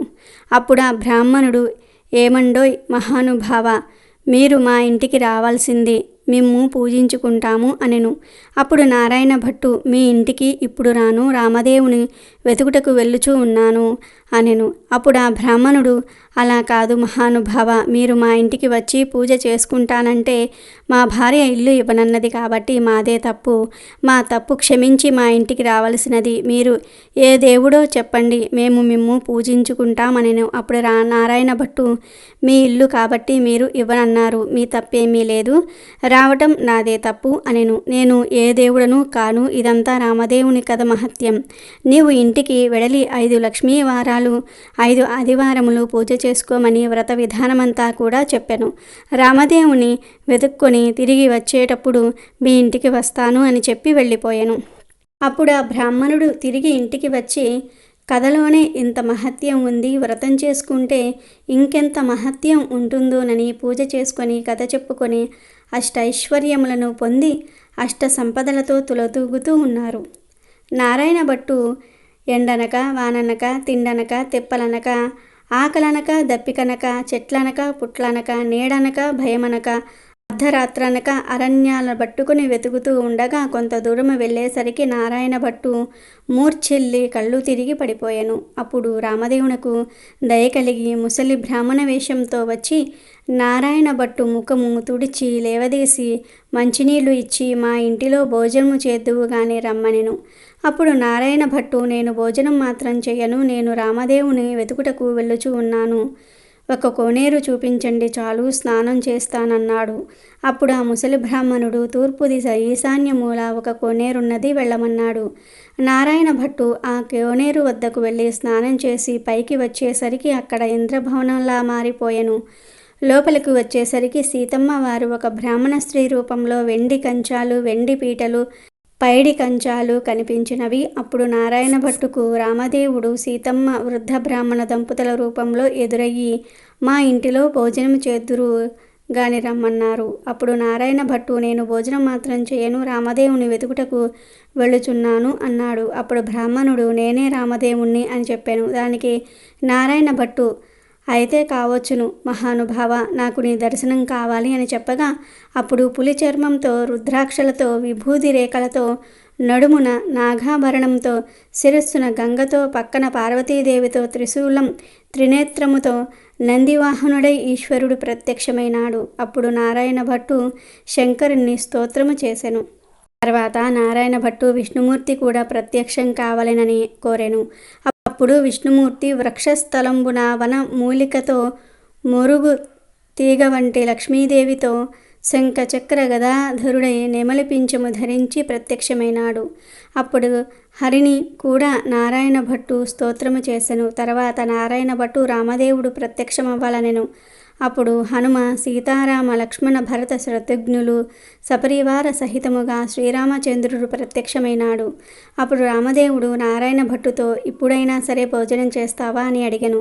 దానికి నారాయణ భట్టు, అలాగే అలాగే చేస్తాను గాని భోజనమైన తర్వాత నాతో వస్తానని అభయమిస్తేనే భోజనం చేస్తానన్నాడు. అప్పుడా సీతమ్మ తల్లి 4 కూరలు, నవకాయ పిండి వంటలతో పంచభక్ష పరమాన్నాలు వండి, పిండి కంచాలు, పైడి పీటలు వేసి వారి బంధు కోటి పరివార సహితముగా నారాయణ భట్టుకు సీతమ్మ తల్లి భోజనం పెట్టెను. అందరూ భోజనాలు చేసి లేచి కర్పూర తాంబూలము వేసుకున్న తర్వాత నారాయణ భట్టు రామునితో నాతో వస్తానని అభయహస్తమిచ్చావు కావున మా ఇంటికి నాతో రావలసినదని కోరెను. అప్పుడు ముందు నారాయణ భట్టు వెనుక రామదేవుడు బయలుదేరి వెళ్తూ ఉన్నారు. అలా కొంత దూరం వెడిలి నారాయణ భట్టు వెనుకకు తిరిగి చూశాను. అప్పుడు ఆ రామదేవుడు కనిపించలేదు. అంతటా నారాయణ భట్టు ముఖము తిరిగి మూర్ఛ వచ్చి నేల మీద పడిపోయాను. అప్పుడు రామదేవునకు దయ కలిగి నారాయణ భట్టు ముఖము తుడిచి లేవదీసి మంచినీళ్లు ఇచ్చి, ఏమి ఇలాగున పడిపోయావు? నాతో నడవలేని వాడవు, నన్ను ఎందుకు రమ్మన్నావు అని అడిగాను. దేవా, నీ మహిమను బ్రహ్మాది దేవతలు, యోగీశ్వరులు, మునీశ్వరులు, తపస్సులు తెలుసుకోలేరు. మీ మహత్యము తెలుసుకొనుటకు నేనెంత వాడను. నా తప్పులు క్షమించి నాతో రావలసిందని రామదేవుణ్ణి నారాయణ భట్టు ప్రార్థించెను. అప్పుడు రామదేవుడు అలాగే వస్తానని, నీవు వచ్చినప్పుడు ఎవరి ఇళ్లకు వెళ్ళినావో వారి ఇళ్లకు నన్ను కూడా నీ భుజాలపై ఎక్కించుకుని తీసుకువెళ్ళమనెను. అప్పుడు నారాయణ భట్టు రామదేవుణ్ణి భుజాలపై ఎక్కించుకుని కొంత దూరం వచ్చేసరికి ఇల్లు ఇవ్వనని చెప్పిన ఇల్లాలి ఇంటికి వచ్చిరి. అచట ఆ ఇల్లాలు ఆమె భర్త కూర్చొని రామదేవుని కథ చెప్పుకుంటూ ఉన్నారు. రామదేవుడు వారి భక్తికి మెచ్చి వారికి అష్టైశ్వర్యములు, ఆరోగ్యములు ఇచ్చి కాపాడి రక్షించను. మరికొంత దూరము వచ్చేసరికి స్త్రీ ఇల్లు కనిపించను. అచట వచ్చేసరికి స్త్రీ ఆమె భర్త కూర్చుని కథ చెప్పుకొంచూ ఉన్నారు. వారికి అష్టైశ్వర్యములు, ఆరోగ్యములు ఇచ్చి సిరి సంపదలు ఎడబాయకుండా ఇచ్చి వారిని రక్షించాడు రామదేవుడు. మరికొంత దూరము వచ్చేసరికి గొల్ల ఇల్లు వచ్చెను. ఆ రోజు ఆదివారము. నారాయణ భట్టు చెప్పిన మాదిరి పూజ చేసుకుని కథ చెప్పుకుంటూ ఉన్నారు ఆ గొల్లలు. రామదేవుడు వారిని మెచ్చి ఐశ్వర్యములు, ఆరోగ్యములు ఇచ్చి సిరి సంపదలు ఎడబాయకుండా వారిని కాపాడి రక్షించేనారంట. ఇంకా కొంత దూరము వచ్చేసరికి చెల్లెలి ఇల్లొచ్చినది. అక్కడ వారు రామదేవుని కథ చెప్పుకొనుచు బంగారపు తూగుటు ఉయ్యాలలో ఊగుచూ ఉన్నారు. రామదేవుడు వారిని మెచ్చి ఆరోగ్యములు ఇచ్చి సిరి సంపదలు కాపాడి రక్షించినారట. అప్పుడు నారాయణమ్మ తమ ఇంటికి అన్నయ్య వచ్చాడని కాళ్ళు కడుక్కొనుటకు నీళ్లు ఇచ్చి, దాహానికి మజ్జిగ ఇచ్చి మర్యాద చేసినది. అప్పుడు నారాయణ భట్టు, అమ్మాయి, నన్నిలా మర్యాద చేయనక్కర్లేదు. నేను రామదేవుణ్ణి తీసుకువచ్చుచుంటిని. నీవు నీ భర్త మా ఇంటికి రావలెను. మనందరము పూజ చేసుకుందాము అని చెప్పాను. అప్పుడు ఆమె సంతోషంతో అలాగే వస్తాననెను. నారాయణమ్మ ఆమె భర్తతో, నారాయణ భట్టు రామదేవునితో సహా వారందరూ కూడా బయలుదేరి వారి గ్రామము పొలిమేరకొచ్చేసరికి గ్రామంలోని వారు కొందరు చూసి పరుగున పోయి వారి తల్లిదండ్రులతో, ఏమండై నాగంభట్టు గారు, మీ అబ్బాయి, అమ్మాయి, అల్లుడు ఇంకా ఎవరెవరో బయలుదేరి వచ్చుచూ ఉన్నారని పరుగున వెడలి చెప్పిరి. అప్పుడు నారాయణ భట్టు తల్లిదండ్రులు పరుగున వచ్చి సంతోషంతో కుమారుణ్ణి కుమార్తెను కౌగిలించుకుపోయినారు. అప్పుడు నారాయణ భట్టు చూసి, అమ్మా, నన్ను ముట్టుకోవద్దు. ఇప్పుడు నేను రామదేవుణ్ణి తీసుకుని వస్తూ ఉన్నాను. మీరు మా ఇంటికి వెళ్ళి 4 మూలలు దులిపి నల్లగా అలికి తెల్లగా ముగ్గు పెట్టి చక్కగా పసుపు రాసి మామిడాకుల తోరణాలు కట్టి ఒక పీటకు పసుపు రాసి బొట్టు పెట్టి తూర్పు దిశ ఈశాన్య మూలగా ఉంచి రామదేవుని పటం పెట్టి గోధుమ నూక, పంచదార, ఆవు పాలు కలిపి ప్రసాదం 5 ఉండలు చేసి పూజకు అన్నీ కూడా సిద్ధం చేసి నాకు కబురు చేయండి. అప్పుడు నేను రామదేవుణ్ణి తీసుకుని వచ్చేదనని చెప్పాను. దాంతో నాగంభట్టు సంతోషమున ఇంటికి వచ్చి 4 మూలలా దులిపి అలికి ముగ్గులు పెట్టి పచ్చగా పసుపు రాసి మామిడాకులు తోరణాలు కట్టి 4 మూలల వెతకగా ఒక పుచ్చు పీట కనిపించింది. ఆ పీటకు పసుపు రాసి బొట్టు పెట్టి కుమారుడు చెప్పిన ప్రకారంగా సిద్ధపరిచాడు. నీవు రామదేవుణ్ణి తీసుకురమ్మని కుమారుడికి కబురు పంపెను. అప్పుడు నారాయణ భట్టు సంతోషంతో రామదేవుణ్ణి భుజాలపై ఎక్కించుకొని ఆ గ్రామం 4 వీధులు ఊరేగించి ఇంటికి తీసుకువచ్చి రామదేవునితో, తండ్రి, మా ఇంటిలో మీరు కుడి పాదము పెట్టవలెనని ప్రార్థించను. అప్పుడు రామదేవుడు వారి ఇంటిలో కుడి పాదము పెట్టేసరికి పెద్ద ఇంద్రభవనముగా మారిపోయినది. అప్పుడు నారాయణ భట్టు రామదేవునితో ఇలా అనెను, అపరాధిని కాబట్టి నాకు ఉన్న ఈ పుచ్చుపీటయే సింహాసనమును కొని దయుంచి తమరు కూర్చుండవలసినదిగా వినయంగా ప్రార్థించను. ఆ మాట విని రామదేవునకు జాలి కలిగి ఆ పీట మీద కూర్చుండేసరికి అది వజ్రాలు, వైఢూర్యాలు, కెంపులు, మాణిక్యములతో చేసిన బంగారపు సింహాసనంగా మారింది.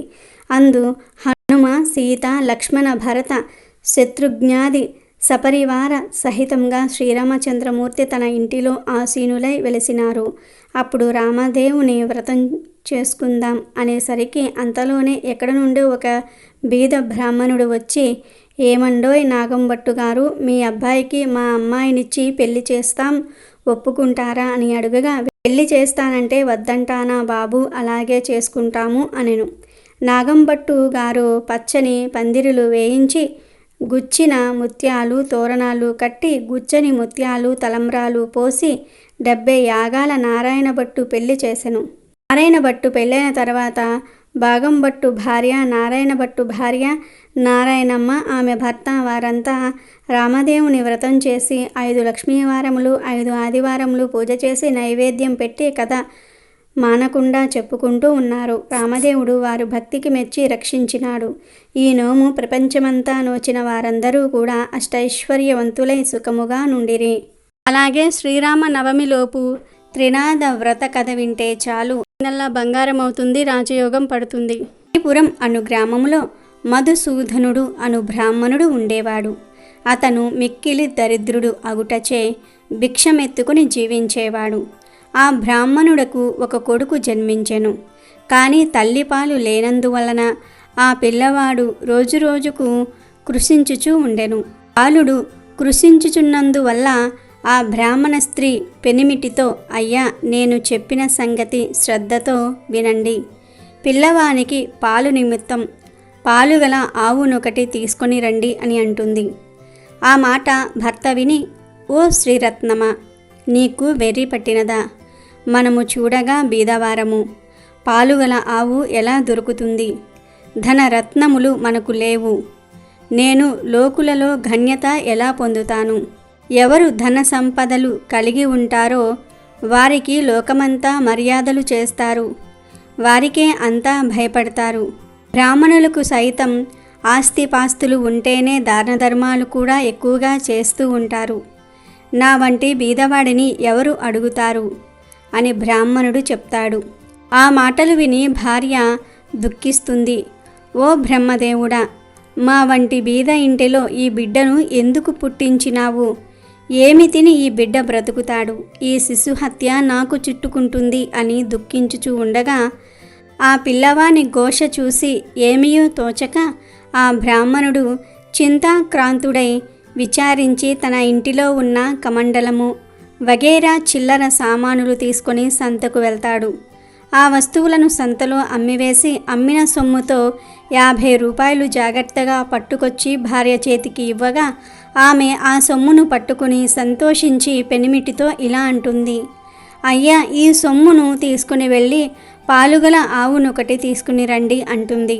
తన భార్య చెప్పిన మాట ప్రకారం ఆ బ్రాహ్మణుడు ఆ 50 రూపాయలు పట్టుకుని గ్రామములు తిరుగుతూ ఉంటాడు. ఇట్లు తిరుగుతూ ఒక పెద్ద భాగ్యవంతుడగు షావుకారు ఉండే గ్రామమునకు వెళ్ళెను. ధనధాన్యాలు కలిగి కుబేరునితో సరి సమానంగా ఆ షావుకారు ఉండెను. దైవ ఘటన మాత్రం వేరే ఉన్నది. తన ఆవులలో బోధ అను ఒక ఆవు ఒకటి ఉండెను. అది మిగులు దుష్టబుద్ధి కలది. పైకి మేతకు వెళ్తే పరుల వ్యవసాయంలో చొరబడి తినివేస్తూ ఉండేది. ఒక దినము షావుకారు చూస్తూ ఉండగానే పేదవాని పొలంలో చొచ్చి తినేస్తూ ఉంటుంది. అది చూసి ఆ షావుకారు అతి కోపంతో ఏమనుకుంటున్నాడంటే, దీని ముఖం చూడకుండా ఈ ఆవును ఇప్పుడే అమ్మివేస్తాను. అది విలువగల ఆవు అయితే కాని ఈ దుష్టబుద్ధి గల ఆవును 50 రూపాయలకైనా సరే ఇచ్చేస్తాను అని అనేసరికి ఆ బ్రాహ్మణుడైన మధుసూదనుడు ఆ మాటలు విని ఆ షావుకారుతో ఇట్లనెను, ఓ షావుకారు, వినండి. అది విలువగల ఆవు అయినప్పటికీ మీరు దానిని 50 రూపాయలకు అయినా సరే అమ్మేస్తాను అని అన్నారు. 50 రూపాయలు నేను ఇచ్చివేస్తాను, ఆవును దూడను రెండును ఇప్పించండి అని అనగానే ఆ షావుకారు బ్రాహ్మణుణ్ణి చూసి, నీకు వెర్రి పట్టినదా? విలువగల ఆవును 50 రూపాయలకు పట్టుకుని పోతావా అని అనెను. మరలా మదిలో విచారించి తెలియక అనివేసినాను, ఈ బ్రాహ్మణుడు ఎక్కడ నుండి వింటున్నాడో ఏమో, ఆ ఆవును ఇవ్వకపోతే నాకు అసత్య దోషము ప్రాప్తించును అని బ్రాహ్మణునకు ఆవును దూడను ఇచ్చివేయగా బ్రాహ్మణుడు వాటిని తోలుకొని అచ్చటి నుంచి బయలుదేరి తన ఇంటికి చేరుకున్నాడు. ఆ ఆవును చూడగానే బ్రాహ్మణ స్త్రీ ముఖం చంద్రుని చూసిన కలువ వలె ప్రకాశించింది. ఆమె వెంటనే పాలు పిండి తన కుమారునికి పోసి బహు సంతోషము పొందినది. ఇట్లు కొన్ని నెలలు పోయిన పిమ్మట ఒకరోజు ఆ ఆవు మేతకు వెళ్ళి తిరిగి రాలేదు. పొద్దుపోయిన వేళ అయ్యింది. అయినా ఆవు రాకపోవటం చూసి బ్రాహ్మణుడు వెతకబోయెను. వీధులలో సమీపమున ఉన్న వ్యవసాయ పొలములలో చూసెను. ఆవు కనిపించలేదు. తెల్లవారగానే నిద్ర మేల్కొని ఆవును వెతుకుటకై బయలుదేరి కొంత దూరం నడిచి వెళ్ళి త్రోవలో ఒక పెద్ద చెట్టును చూసెను. అది ఒక గొప్ప మర్రి చెట్టు. మధుసూదనుడు ఆ చెట్టు దగ్గరకు వెళ్ళినాడు. బ్రాహ్మణుడికి తెలియని విషయం ఏమిటి అంటే ఆ చెట్టుపైన 3 మనుషులు కూర్చున్నారు. వారు ఎవరు అనగా బ్రహ్మ, విష్ణువు, మహేశ్వరులు. వారే త్రిమూర్తులు. అటువంటి చెట్టు క్రింద బ్రాహ్మణుడు కూర్చుని ఆయాసం తీర్చుకొని పోవుచూ ఉండగా త్రిమూర్తులు బ్రాహ్మణుణ్ణి పిలిచి, ఓ బ్రాహ్మణుడా, నీవు నీ మనసులో ఎందుచేత దుఃఖము కలిగి ఉన్నావు? నీవు ఎక్కడికి వెళ్ళుచూ ఉన్నావు? ఆ సంగతి మాతో చెప్పమని అడుగగా బ్రాహ్మణుడు 2 చేతులు జోడించి, అయ్యా, నేను మిక్కిలి బీదవాడను, భిక్షమెత్తుకుని బ్రతికేవాడను. నాకు ఒక ఆవు ఉండెను, అది కనిపించలేదు. ఈ దినం శ్రీపురం సంత అగుచున్నది. ఆ సంతకు పోయి వెతికెదను. ఎవరైనా దొంగిలించి తీసుకుపోయిన ఎడల ఆ సంతలో అమ్ముతారు కదా, అందుకే దానిని వెతుకుతూ వెళ్ళుచూ ఉన్నాను. ఓ త్రినాథ స్వాములారా అని తన వృత్తాంతం చెప్పెను. అది విని బ్రాహ్మణుడితో త్రిమూర్తులు, నీవు ఇప్పుడు సంతకు వెళ్ళుచూ ఉన్నావు కదా, మా నిమిత్తం ఏమైనా కొన్ని దినుసులు తీసుకుని రాగలవా అని అన్నారు. బ్రాహ్మణుడు ఏమి దినుసులు కావాలనని అడుగగా త్రిమూర్తులు ఇట్లనిరి, 1 పైసా గంజాయి, 1 పైసా ఆకువక్కలు, 1 పైసా నూనె మాత్రం తెచ్చి ఇమ్మని చెప్పిరి. అది విని బ్రాహ్మణుడు, ఓ త్రిమూర్తులారా, నాకు పైసలు ఎక్కడ దొరుకుచున్నవి? నేను బీద బ్రాహ్మణుడను, భిక్షమెత్తుకుని జీవించుచూ ఉన్నాను అనగా, ఓ బ్రాహ్మణుడా విను, అదిగో అటు చూడు, రెల్లు పొద కనిపించుచూ ఉన్నది, దాని మొదలు 3 పైసలున్నవి అనగా ఆ పలుకులు విని బ్రాహ్మణుడు వెళ్ళి రెల్లి పొద మొదలు చూసేసరికి 3 పైసలు ఉన్నవి. ఇంకా ఉంటాయేమోనని ఆ చెట్టును ఇంకా పైకి తీర్చుచూ ఉండెను. అది చూచి త్రినాథుల వారు, ఓ బ్రాహ్మణుడా, నీకు వెర్రి పట్టినదా? అందులో పైసలు లేవు, ఎంత దొరికినదో అదే ఉండును అనెను. ఆ పలుకులు విని బ్రాహ్మణుడు అచ్చటి నుండి వెళ్ళిపోయెను. కొంత దూరం వెళ్ళి వచ్చి ఆ చెట్టు క్రింద నిలిచి చేతులు జోడించెను. అది చూచి త్రిమూర్తులు, తిరిగి ఎందుకు వచ్చావు అని అడిగారు. దానికి బ్రాహ్మణుడు, మీరు చెప్పిన వస్తువులు దేనిలో తేవలెను అని అడిగెను. దానికి త్రినాథులు, నీ గావాంచలో తెమ్మని చెప్పిరి. అది విని బ్రాహ్మణుడు, నూనె గావాంచలో ఎలా వస్తుందండి? మీరు జగత్కర్తలు, నా వద్ద కపటముంచి చెప్పుచున్నారు అనగా త్రిమూర్తులు, మా నామము తలుచుకుని నూనె గావాంచలో తీసుకురా అని చెప్పగా బ్రాహ్మణుడు సెలవు తీసుకుని అచ్చటి నుండి వెళ్ళిపోయాను. ఆనందంతో బ్రాహ్మణుడు శ్రీపురం సంతలో ప్రవేశించాడు. ఆవులుండే సంతకు వెళ్ళి చూడగా తన ఆవు కనిపించలేదు. ఆకులు, చెక్కలు, గంజాయి పుచ్చుకొని నూనె గురించి బజారుకు వెళ్ళి తేలుకల వాడిని నూనె అడిగెను. గావాంచ చూపి ఇందులో 1 పైసా నూనె పొయ్యమనెను. ఈ సంగతి తెలుకలవాడు చూసి బ్రాహ్మణుడు పిచ్చి మనిషి కాబోలునని నూనె లేదు అని చెప్పాను. అచ్చటి నుండి మరి ఒక ముసలి తెలుకలవాడిని నూనె అడిగెను. ఆ ముసలివాడు చూసి నూనె ఎంతది కావలెను అని అడుగగా 1 పైసా నూనె మాత్రం పట్టుకుపోవుదునని ఆ బ్రాహ్మణుడు చెప్పెను. తెలుకలవాడు నూనె కొలిచెను. బ్రాహ్మణుడు గావాంచ చూపించెను. అప్పుడు తేలుకలవారు, ఈ బ్రాహ్మణుడు వికారపు వాడు, వీనిని మోసం చేసి పైసా తీసుకుంటాను అని ఆలోచించుకుని కొలత పాత్రను తిరగవేసి నూనె కొలిచి ఇచ్చెను. విప్రుడు గావాంచ కొన చెంగును పట్టుకుని అచ్చటి నుండి వెళ్ళిపోయెను. అంతే, తెలికలవాని కుండలో నూనె కొంచెమైననూ లేకుండా పోయింది. అది చూసి తెలికలవాడు మూర్ఛపోయినాడు. తెలికల వాళ్ళందరూ కూడా పరిగెత్తుకొచ్చి ముసలివాని ముఖముపై నీళ్లు చల్లి సేద తీర్చి కూర్చుండబెట్టినారు. ఏమి చెప్పుదను, ఎక్కడి నుంచే ఒక బ్రాహ్మణుడు వచ్చి గిద్దెడు నూనె కొన్నాడు. ఇప్పుడే ఇట్లు వెళ్ళినాడు. కుండలో చూడగానే నూనె లేదని చెప్పగా అందరూ విచారించారు. ఆ విప్రుడు మా వద్దకు వచ్చి మమ్ము కూడా నూనె అడిగినాడు. లేదని అనగా వెళ్ళిపోయినాడు. అగున అందరూ విచారించి పరిగెత్తుకొని బ్రాహ్మణుడి వద్దకు వెళ్ళి ఇలా అన్నారు. విప్రుడా, విను, మీరు నూనె కొన్నారు కదా, అది కొలతకు తక్కువగా ఉన్నది. పూర్తిగా ఇచ్చివేస్తాము, పట్టుకొని వెళ్ళండి అన్నారు. దాంతో మళ్ళీ మధుసూదనుడు సంతకు వెళ్ళాడు. ఈసారి ముందు తెచ్చిన గిద్దెతోనే నూనెను సరిగ్గా కొలవగా ఎప్పటిలాగానే ఆ నూనె గిన్నె నిండుగా అయినది. అది చూసి ముసలి వ్యాపారి అనగా నూనె అమ్మేవాడు ఆనందము చెందాడు. విప్రుని గావాంచలో చమురు ఉంచారు. అది పట్టుకొని విప్రుడు వెడలిపోయినాడు. అలా బ్రాహ్మణుడు త్రిమూర్తుల దగ్గరకు వెళ్ళి వారికి సామానులు ఇచ్చివేసి సెలవు అడిగినాడు. సెలవు అడగగానే త్రిమూర్తులు విప్రునితో ఏమన్నారంటే, ఓయి, నీ కష్టము చూసి మా మదిలో దయ కలిగినది. ఒక మాట విను. నీవు త్రినాదుల పూజ చేస్తే నీ దరిద్రము పటాపంచలై అధిక సంపదలు కలుగునని త్రినాదులనగా అది విని బ్రాహ్మణుడు, స్వామి, ఏ ఏ వస్తువులతో మిమ్మలను పూజ చేయాలి అని అడుగగా త్రినాదులు ఇలా అన్నారు. ఓ ద్విజుడా, వినుము. మా పూజకు అధిక ద్రవ్యము అక్కరలేదు. కొంచెముతోనే తృప్తి పొందుదుము. ఇప్పుడు నీవు తెచ్చిన 3 పైసల సామాగ్రి చాలును. త్రిమూర్తుల పూజ ద్రవ్యములు ఇంతే. మాకు వీటితోనే పూజ చెయ్యుము. మట్టి చిలుమల యందు గంజాయి నిలిపి అందులో నిప్పుతో ధూపము వెయ్యవలెను. దీప ప్రమ్మిదలు 3 వేసి అందులో చమురు వేసి వత్తులు వేసి ఆకు చెక్కలు జాగ్రత్త చేసి ఉంచి రాత్రి తొలిజాములో నీ ఇంటిలోనికి నీ స్నేహితులను పిలిచి పూజా ద్రవ్యములు తెచ్చి అచట ఉంచి సకల పదార్థములను స్వాములకు సమర్పించవలెను. అలా చేస్తే సకల పాపములు నశించును అని త్రిమూర్తులు మధుసూదనుడితో చెప్పెను. అది విని మధుసూదనుడు పూజ చేయుటకు ఉపక్రమించెను. చెట్టు మొదటనే పూజ ఆరంభించి గంజాయి ముందు తయారుపరచాడు. అప్పుడు త్రిమూర్తులు నీ గావాంచె చెంగు చీరి వర్తులు చేయమనగా ద్విజుడు, నేను బీద బ్రాహ్మణుడను, భిక్షమెత్తుకుని దినమును గడుపుకొని కుటుంబ పోషణ చేసుకుంటూ ఉంటాను. అన్న వస్త్రములకు బహు కష్ట పడుచున్నాను. దీపము ముట్టించుటకు అగ్గి లేదు. నా గావాంచ వత్తులకు ప్రాప్తమైనది. నా ఆవు దొంగల పాలైనది. నా కుటుంబము ఉపవాసంతో ఎదురు చూస్తూ ఉంటారు. నేను ఎలా మనస్ఫూర్తిగా పూజ చేస్తాను అని ఏవగించుకొని ద్విజుడు కూర్చున్నాడు. అది చూసి త్రిమూర్తులు, ఓ ద్విజుడా, మదిలో చింతపడకు. నీ ఆవు పెయ్య దొరుకుతాయి. నీవు నీ కుటుంబము సౌఖ్యముగా ఉంటారు.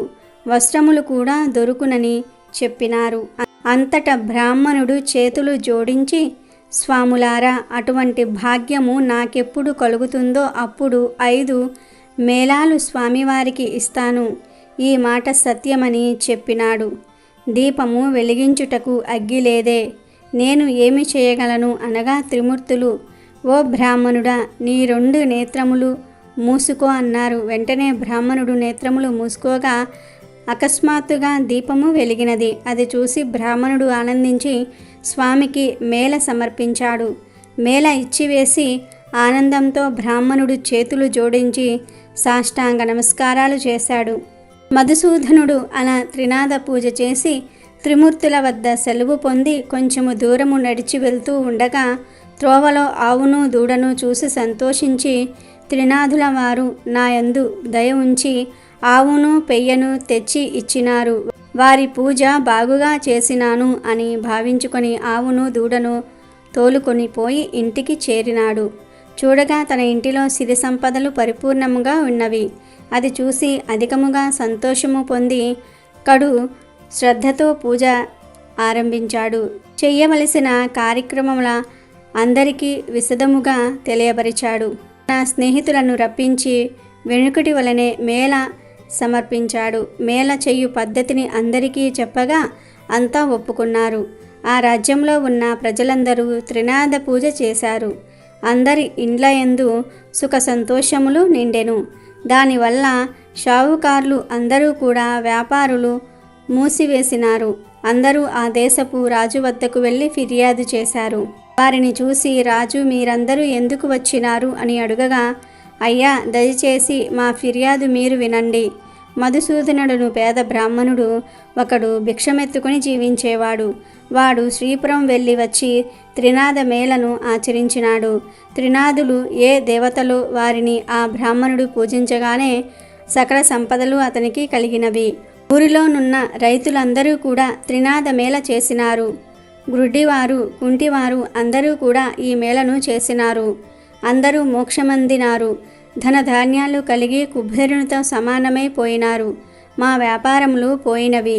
ఇలా అయితే మా క్రయ విక్రయములు ఎలా జరుగుతాయి అని చెప్పగా, రాజు ఆ మాటలు విని చాలా కోపము తెచ్చుకొని సకల జనులను పిలిచి కోపంతో ఇట్లన్నాడు, త్రినాదులు అనే దేవతలు ఏమి దేవతలు? వారిని మీరు ఎందుకు పూజించుచూ ఉన్నారు?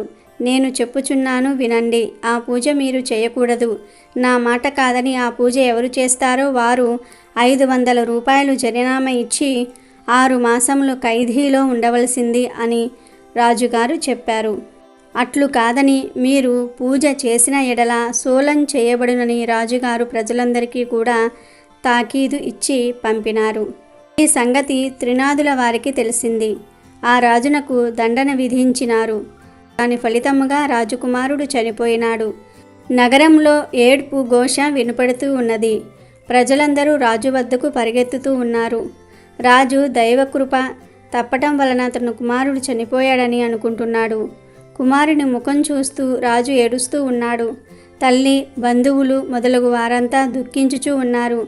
దహనము చేయుటకై స్వర్ణ భద్రా నది తీరమందు ఆ శవము నుంచినారు. రాజు బాధను చూసిన త్రినాదులకు దయ కలిగినది. రాజకుమారుణ్ణి బ్రతికిస్తే మనకు పేరు ప్రఖ్యాతలు కలుగును అని బాగుగా ఆలోచించి బ్రాహ్మణ రూపంలో ఆ శ్మశానముకు వచ్చారు. ఆ బ్రాహ్మణులు రాజును వారి సమూహమును చూసి, మీరందరూ ఈ నదీ తీరమునకు ఎందులకు వచ్చినారు? ఎలా విచారించుచూ ఉన్నారు? ఎలా విచారముగా కూర్చున్నారు? ఈ పిల్లవాడు ఎందుకు పడుకొని ఉన్నాడు? ఇతని శరీరంలో చల్లదనము కలదే అని అడుగగా అంతా త్రిమూర్తులతో ఇలా అన్నారు, మీతో ఏమి చెప్పగలం? రాజకుమారుడు చనిపోయినాడు. ఆ రాజేమి దోషము చేసెనో కానీ ఇతడు చనిపోయినాడు అనగా, ఈ కుర్రవాడు చనిపోలేదు. త్రినాదుల వారికి రాజు అపరాధము చేసినందున ఈ చావు కలిగినది. ఇప్పుడు మీరందరూ త్రినాదులను పూజించితే ఈ బాలుడు లేచి కూర్చుంటాడు. మా మేల చేయుటకు రాజు ఒప్పుకున్నట్లయితే ఈ రాజకుమారుడు బ్రతుకుతాడని చెప్పి త్రినాదమూర్తులు అదృశ్యులైనారు. అందరూ వారి మాటలను విని త్రినాద స్వాముల పేర్లు ఆ రాజతనయుని చెవిలో చెప్పినారు. 7 మేళలు చేయుటకు ఒప్పుకున్నారు. అలా ఒప్పుకోగానే రాజకుమారుడు లేచి కూర్చున్నాడు. అది చూసి అందరూ సంతోషమును పొందినారు. అప్పుడు త్రిమూర్తుల పేరు మాటిమాటికి స్మరించారు. అందరి నోటి నుండి వెలువడిన పలుకులు సముద్ర గర్జన వలె వినిపించినవి. అటువంటి సమయమున ఒక వర్తకుడు ఆ ఊరి మీదుగా తన ఓడలలో విదేశములకు సరుకులను తీసుకువెళ్తూ ఉండెను. ఆ ఓడను నడిపించుకుని స్వర్ణభద్రా నదీ తీరమున ప్రవేశించినాడు. ఘోష చేసిన స్థలము దగ్గరకు వెళ్ళినాడు. వారిని చూసి, జనులారా, త్రినాదుల పేర్లు ఏమి పేర్లు మీరెలా స్మరించుచున్నారు? వినడానికి శ్రద్ధగా ఉన్నాయి అనగా రాజుగారి మనుషులు ఇట్లన్నారు, ఓ వర్తకుడా, వినుము. బ్రహ్మ, విష్ణు, మహేశ్వరులు అనేవారు త్రినాద స్వాములు. అటువంటి ప్రభువులను మా రాజుగారు నిందించినందువలన అపరాధుడైనాడు. ఆ అపరాధము వలన తన కుమారుడు చనిపోవుటచే ఇతనిని మేము తీసుకుని వచ్చి అగ్ని సంస్కారము చేటుకు కూర్చుని ఉన్నాము. ఇది చూచి ప్రభువులకు దయ కలిగినది. వచ్చి రాజకుమారుని బ్రతికించినారు. అందుకు 7 మేళలు చేయుటకు ఒప్పుకున్నాము. వెంటనే రాజకుమారుడు బ్రతికి కూర్చుండెను అని చెప్పారు. ఆ మాటలు విని షావుకారు మదిలో సంతోషించి, అటువంటి ప్రభువులు ఎక్కడుందురో, చనిపోయిన రాకుమారుడు బ్రతికి కూర్చుండెను. నా ఓడలు ఒడ్డున అడ్డుకొని ఉన్నవి. నేను ఈ ఓడపై వెళ్ళి వస్తాను. నా ఇంటికి సుఖంగా చేరుకుంటాను. నాకు వ్యాపారంలో నష్టము రాకుండా ఉంటే ప్రభుల వారికి 5 మేళలు చేస్తాను అని మనసులో సంకల్పించుకొని ఓడపై కూర్చొని నడిపించుకొని వెళ్ళిపోయినాడు. పైదేశము వెళ్ళి అచ్చట గొప్ప లాభము పొంది తిరిగి వచ్చి ఓడ నది ఒడ్డున లగరు వేయించి ఇంటికి వెళ్ళినాడు. తన నౌకర్లందరూ కూడా ఓడలోని ధనము మోసుకొని పోయినారు. ధనమును ఇంటిలో వేసుకొని షావుకారు సంతోషముతో ఉన్నాడు. ధనం చూసి ప్రభుల వారి మేళలు మర్చిపోయాడు. అందుకు ప్రభువులకు కోపము కలిగి దండన వేసినారు. దాంతో ఓడ నీటిలో మునిగిపోయినది. నౌకర్లు ఓడలోనున్న వారందరూ కూడా నీటిలో మునిగిపోయిరి.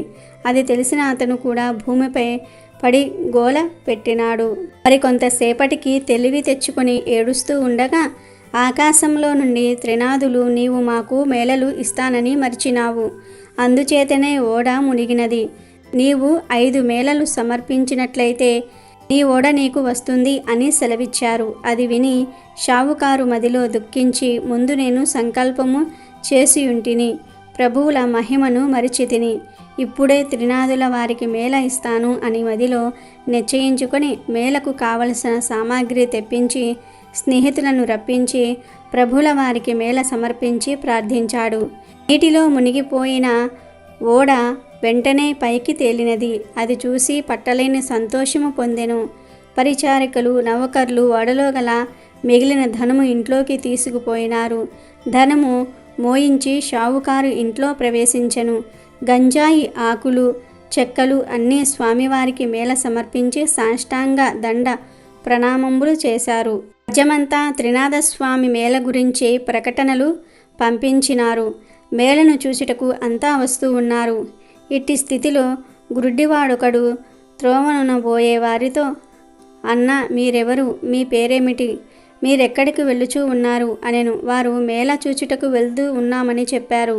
అది విని గుడ్డివారు, నాకు కండ్లు కానరావు, మీరందరూ నేత్రములతో చూస్తారు, నేను దేనితో చూస్తాను అని అనగా, గుడ్డివాడ, త్రినాథస్వామి వారిని భజింపుము, నీ కన్నులు బాగుగా వస్తాయి, ప్రభుల వారి మహిమ చూడవచ్చును అని చెప్పి వారంతా మేళ వద్దకు ప్రవేశించారు.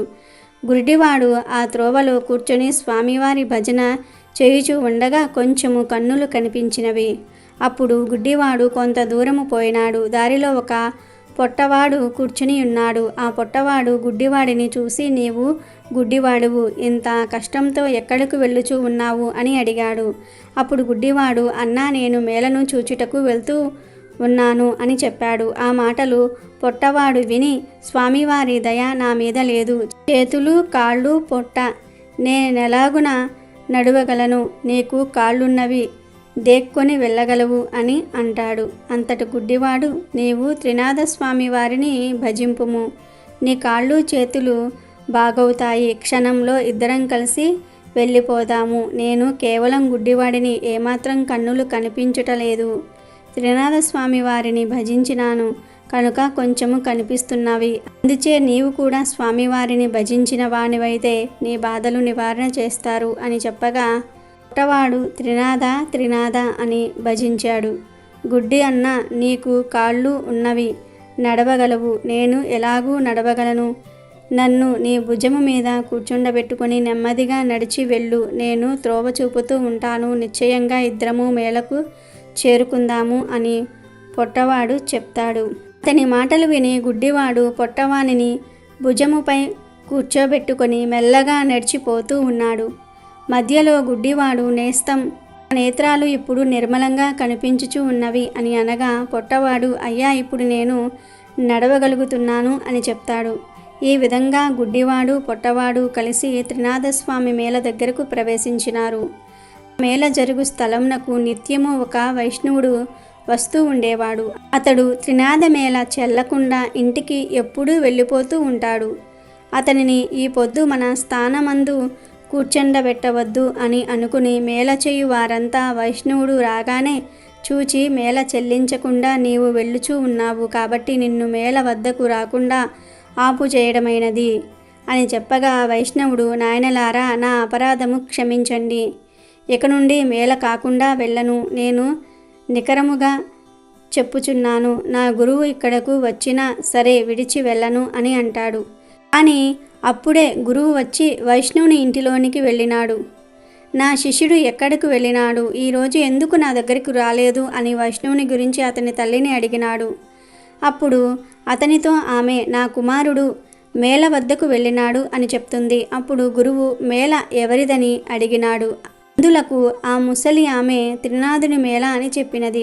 ఆ మాటలు విని గురువు అక్కడకు వెళ్ళి చూడగా అంతా స్వామివారిని భక్తి శ్రద్ధలతో పూజ చేస్తూ ఉన్నారు. అది చూసి గురువుకు కోపం వచ్చి బాగా తిట్టి మేళ స్థలమును సామాగ్రిని కాలితో తన్నివేశారు. తర్వాత వైష్ణవుని పట్టుకొని బరబరా లాక్కుపోయాడు. కొంత దూరము వెళ్ళేసరికి బోరున వర్షము కురియసాగినది. కటిక చీకటి కావటం వలన త్రోవ కనిపించటం లేదు. గురు శిష్యులు చెల్లా చెదురై అతి కష్టం మీద గురువుగారి ఇంటికి చేరుకున్నారు. గురువు ఇంటిలో చూడగా అతని తల్లి గడప వద్ద కూర్చుని ఏడుస్తూ ఉన్నది. గురువు ఆశ్చర్యపడి లోనికి పోయి చూడగా అతని భార్య కుమారుడు చనిపోయినారు. వారిని చూసి గురువు మూర్ఛపోయినాడు. శిష్యుడు పట్టుకుని లేపి కూర్చుండబెట్టి ముఖముపై నీళ్లు చల్లి, అయ్యా, తమరు త్రినాథస్వామి వారికి అపరాధాలు చేశారు, త్రినాథ మేళను పాడు చేసినారు, అందుకే మీకు ఈ దుస్థితి కలిగినది. మీరు నిష్ఠతో స్వామివారి మేళను చేసిన ఎడల మీ భార్య కుమారులు బ్రతుకుతారు అని శిష్యుడు చెప్పగా ఆ మాటలు విని గురువు 5 మేళలు ఇచ్చుటకు ఒప్పుకొనగా వెంటనే భార్య కుమారులు లేచి కూర్చున్నారు. నినాద మేళ పాడు చేసినందుకు నాకు తగిన శిక్ష వేసినాడు స్వామి. నేను మూర్ఖుడను, అధముడను, ప్రభుల వారి మహిమ తెలుసుకొనలేకపోతిని అని ప్రభుల వారిని క్షమాపణ వేడి మేళలకు కావలసిన పదార్థములు యావత్తు తెప్పించి అందరితో కలిసి మేళ సమర్పించాడు. నూనె కాండము చెల్లినది. ప్రభుల వారి పూజ కావచ్చినది. ఆకులు, చెక్కలు, గంజాయిని అందరూ కూడా పంచుకుని సేవించి సుఖమనుభవించారు. ఈ చరిత్ర ఎవరు వింటారో వారికి కుష్టి వ్యాధి, గ్రుడ్డితనము కూడా పోయి తరిస్తారు. పుత్రులు లేని స్త్రీ నిర్మలంగా వింటే పుత్రులు పుడతారు. ఎవరైనా కొంటిగా హాస్యము చేసిన ఎడల నడ్డితనము, గుడ్డితనము కలుగుతుంది. శ్రీరామ నవమిలోపు రాముడికి మరియు హనుమంతుడికి మధ్య ఎందుకు గొడవ వచ్చిందో తెలిపే ఈ పురాణ కథను వింటే చాలు సకల ఐశ్వర్యాలు సిద్ధిస్తాయి. అయోధ్యలోని రాజప్రాంగణంలో నారద మహర్షి శ్రీరాముడికి మరియు హనుమంతుడికి గొడవ పెట్టాలని నిర్ణయించుకున్నాడట. ఇందుకోసం ఓ ప్లాన్ కూడా వేసుకున్నాడు. ఒకరోజు కాశీకి చెందిన ఓ రాజు శ్రీరాముణ్ణి కలుసుకునేందుకు వెళ్తున్న విషయాన్ని తెలుసుకున్న నారద మహర్షి ఆ రాజుతో తనకు ఓ సహాయం చేయమని అడిగాడట. ఏమి సహాయం చేయాలని నారదుని అడిగితే, మీరు ముందు మాట ఇవ్వండి, చెప్తాను అన్నాడు. ఆ కాశీరాజు అప్పుడు సరే అంటాడు. ఆ కాశీరాజుకు ఇలా చెప్పాడు, మీరు అయోధ్య రాజ్యంలోనికి ప్రవేశించిన తర్వాత విశ్వామిత్రుణ్ణి తప్ప అందరినీ గౌరవించండి. నారదుడికి ఇచ్చిన మాట ప్రకారం ఆ కాశీరాజు అక్కడికి వెళ్ళాక అందరినీ గౌరవించి విశ్వామిత్రుణ్ణి ఏమాత్రమూ పట్టించుకోడు. దీంతో విశ్వామిత్రుడు అవమానాన్ని తట్టుకోలేక సూర్యాస్తమయం ముగిసేలోపు ఆ కాశీరాజు తల నా కాళ్ళ మీద ఉండాలని రాముణ్ణి ఆదేశిస్తాడు. తన గురువైన విశ్వామిత్రుణ్ణి ఆదేశించడానికి శ్రీరాముడు ఒప్పుకుంటాడు. ఈ విషయం తెలుసుకున్న కాశీరాజు భయంతో హనుమంతుని దగ్గరకు వెళ్ళి తనను కాపాడమని వేడుకుంటాడు. అప్పుడు హనుమంతుడు నేను నిన్ను కాపాడతానని హామీ ఇస్తాడు. తన గురువుకు ఇచ్చిన మాట ప్రకారం కాశీరాజును మట్టు పెట్టేందుకు శ్రీరాముడు బయలుదేరుతాడు. అయితే అదే సమయంలో రాముడిని హనుమంతుడు అడ్డుకుంటాడు. దీంతో రాముడు హనుమంతుడిపై కోపం తెచ్చుకొని ఆంజనేయునిపై బాణాలను సంధిస్తాడు. అప్పుడు ఆంజనేయుడు ఆ బాణాలను స్వీకరిస్తూ రామ బాణం కన్నా రామ నామమే గొప్పదని జపిస్తాడు. అప్పుడు ఆ బాణాలు హనుమంతుణ్ణి ఏమీ చేయలేకపోతాయి. చివరికి రాముడు హనుమంతుడు కలిసి కాశీరాజును కలిసి తనను విశ్వామిత్రుడిది కాళ్ళ దగ్గర పడవేస్తారు. దీంతో శాంతించిన విశ్వామిత్రుడు తనను వదిలేస్తాడు. ఇదంతా తెలుసుకున్న నారదుడు వారి వద్దకు వెళ్ళి ఇదంతా తానే చేశానని, రామ బాణం గొప్పదా, రామ నామం గొప్పదా తెలుసుకునేందుకు ఈ ప్లాన్ వేసినట్టు చెప్పాడు. రామ బాణం కన్నా రామ నామమే గొప్పదని రుజువైందని చెప్పాడు. ఈ విధంగా శక్తి కంటే భక్తే ఎక్కువ, బలమైందని హనుమంతుడు నిరూపించాడు. కాబట్టి రామనవమిలోపు ఈ కథలు వింటే చాలు, ఈ వీడియో చూస్తే చాలు. అదృష్టం మీ తలుపు తట్టినట్లే. రామనవమిలోపు ఎవరైతే ఈ కథలను వింటారో వారికి ఉండే కష్టాలన్నీ కూడా పోతాయి. శ్రీరాముడి అనుగ్రహంతో సకల ఐశ్వర్యాలు సిద్ధిస్తాయి. మీ జాతకం మారిపోతుంది. మీ దశ తిరిగిపోతుంది. పట్టిందల్లా బంగారం అవుతుంది. రాజయోగం పడుతుంది. ఎన్నో జన్మల పుణ్యం ఉంటే తప్ప ఈ వీడియోను చూడలేరు. అమెజాన్లో బెస్ట్ డిస్కౌంట్స్ కోసం వీడియో డిస్క్రిప్షన్లో లింకు ఉంది, చూడండి. అలాగే మా టెలిగ్రామ్ ఛానల్ సబ్స్క్రైబ్ చేసుకోండి.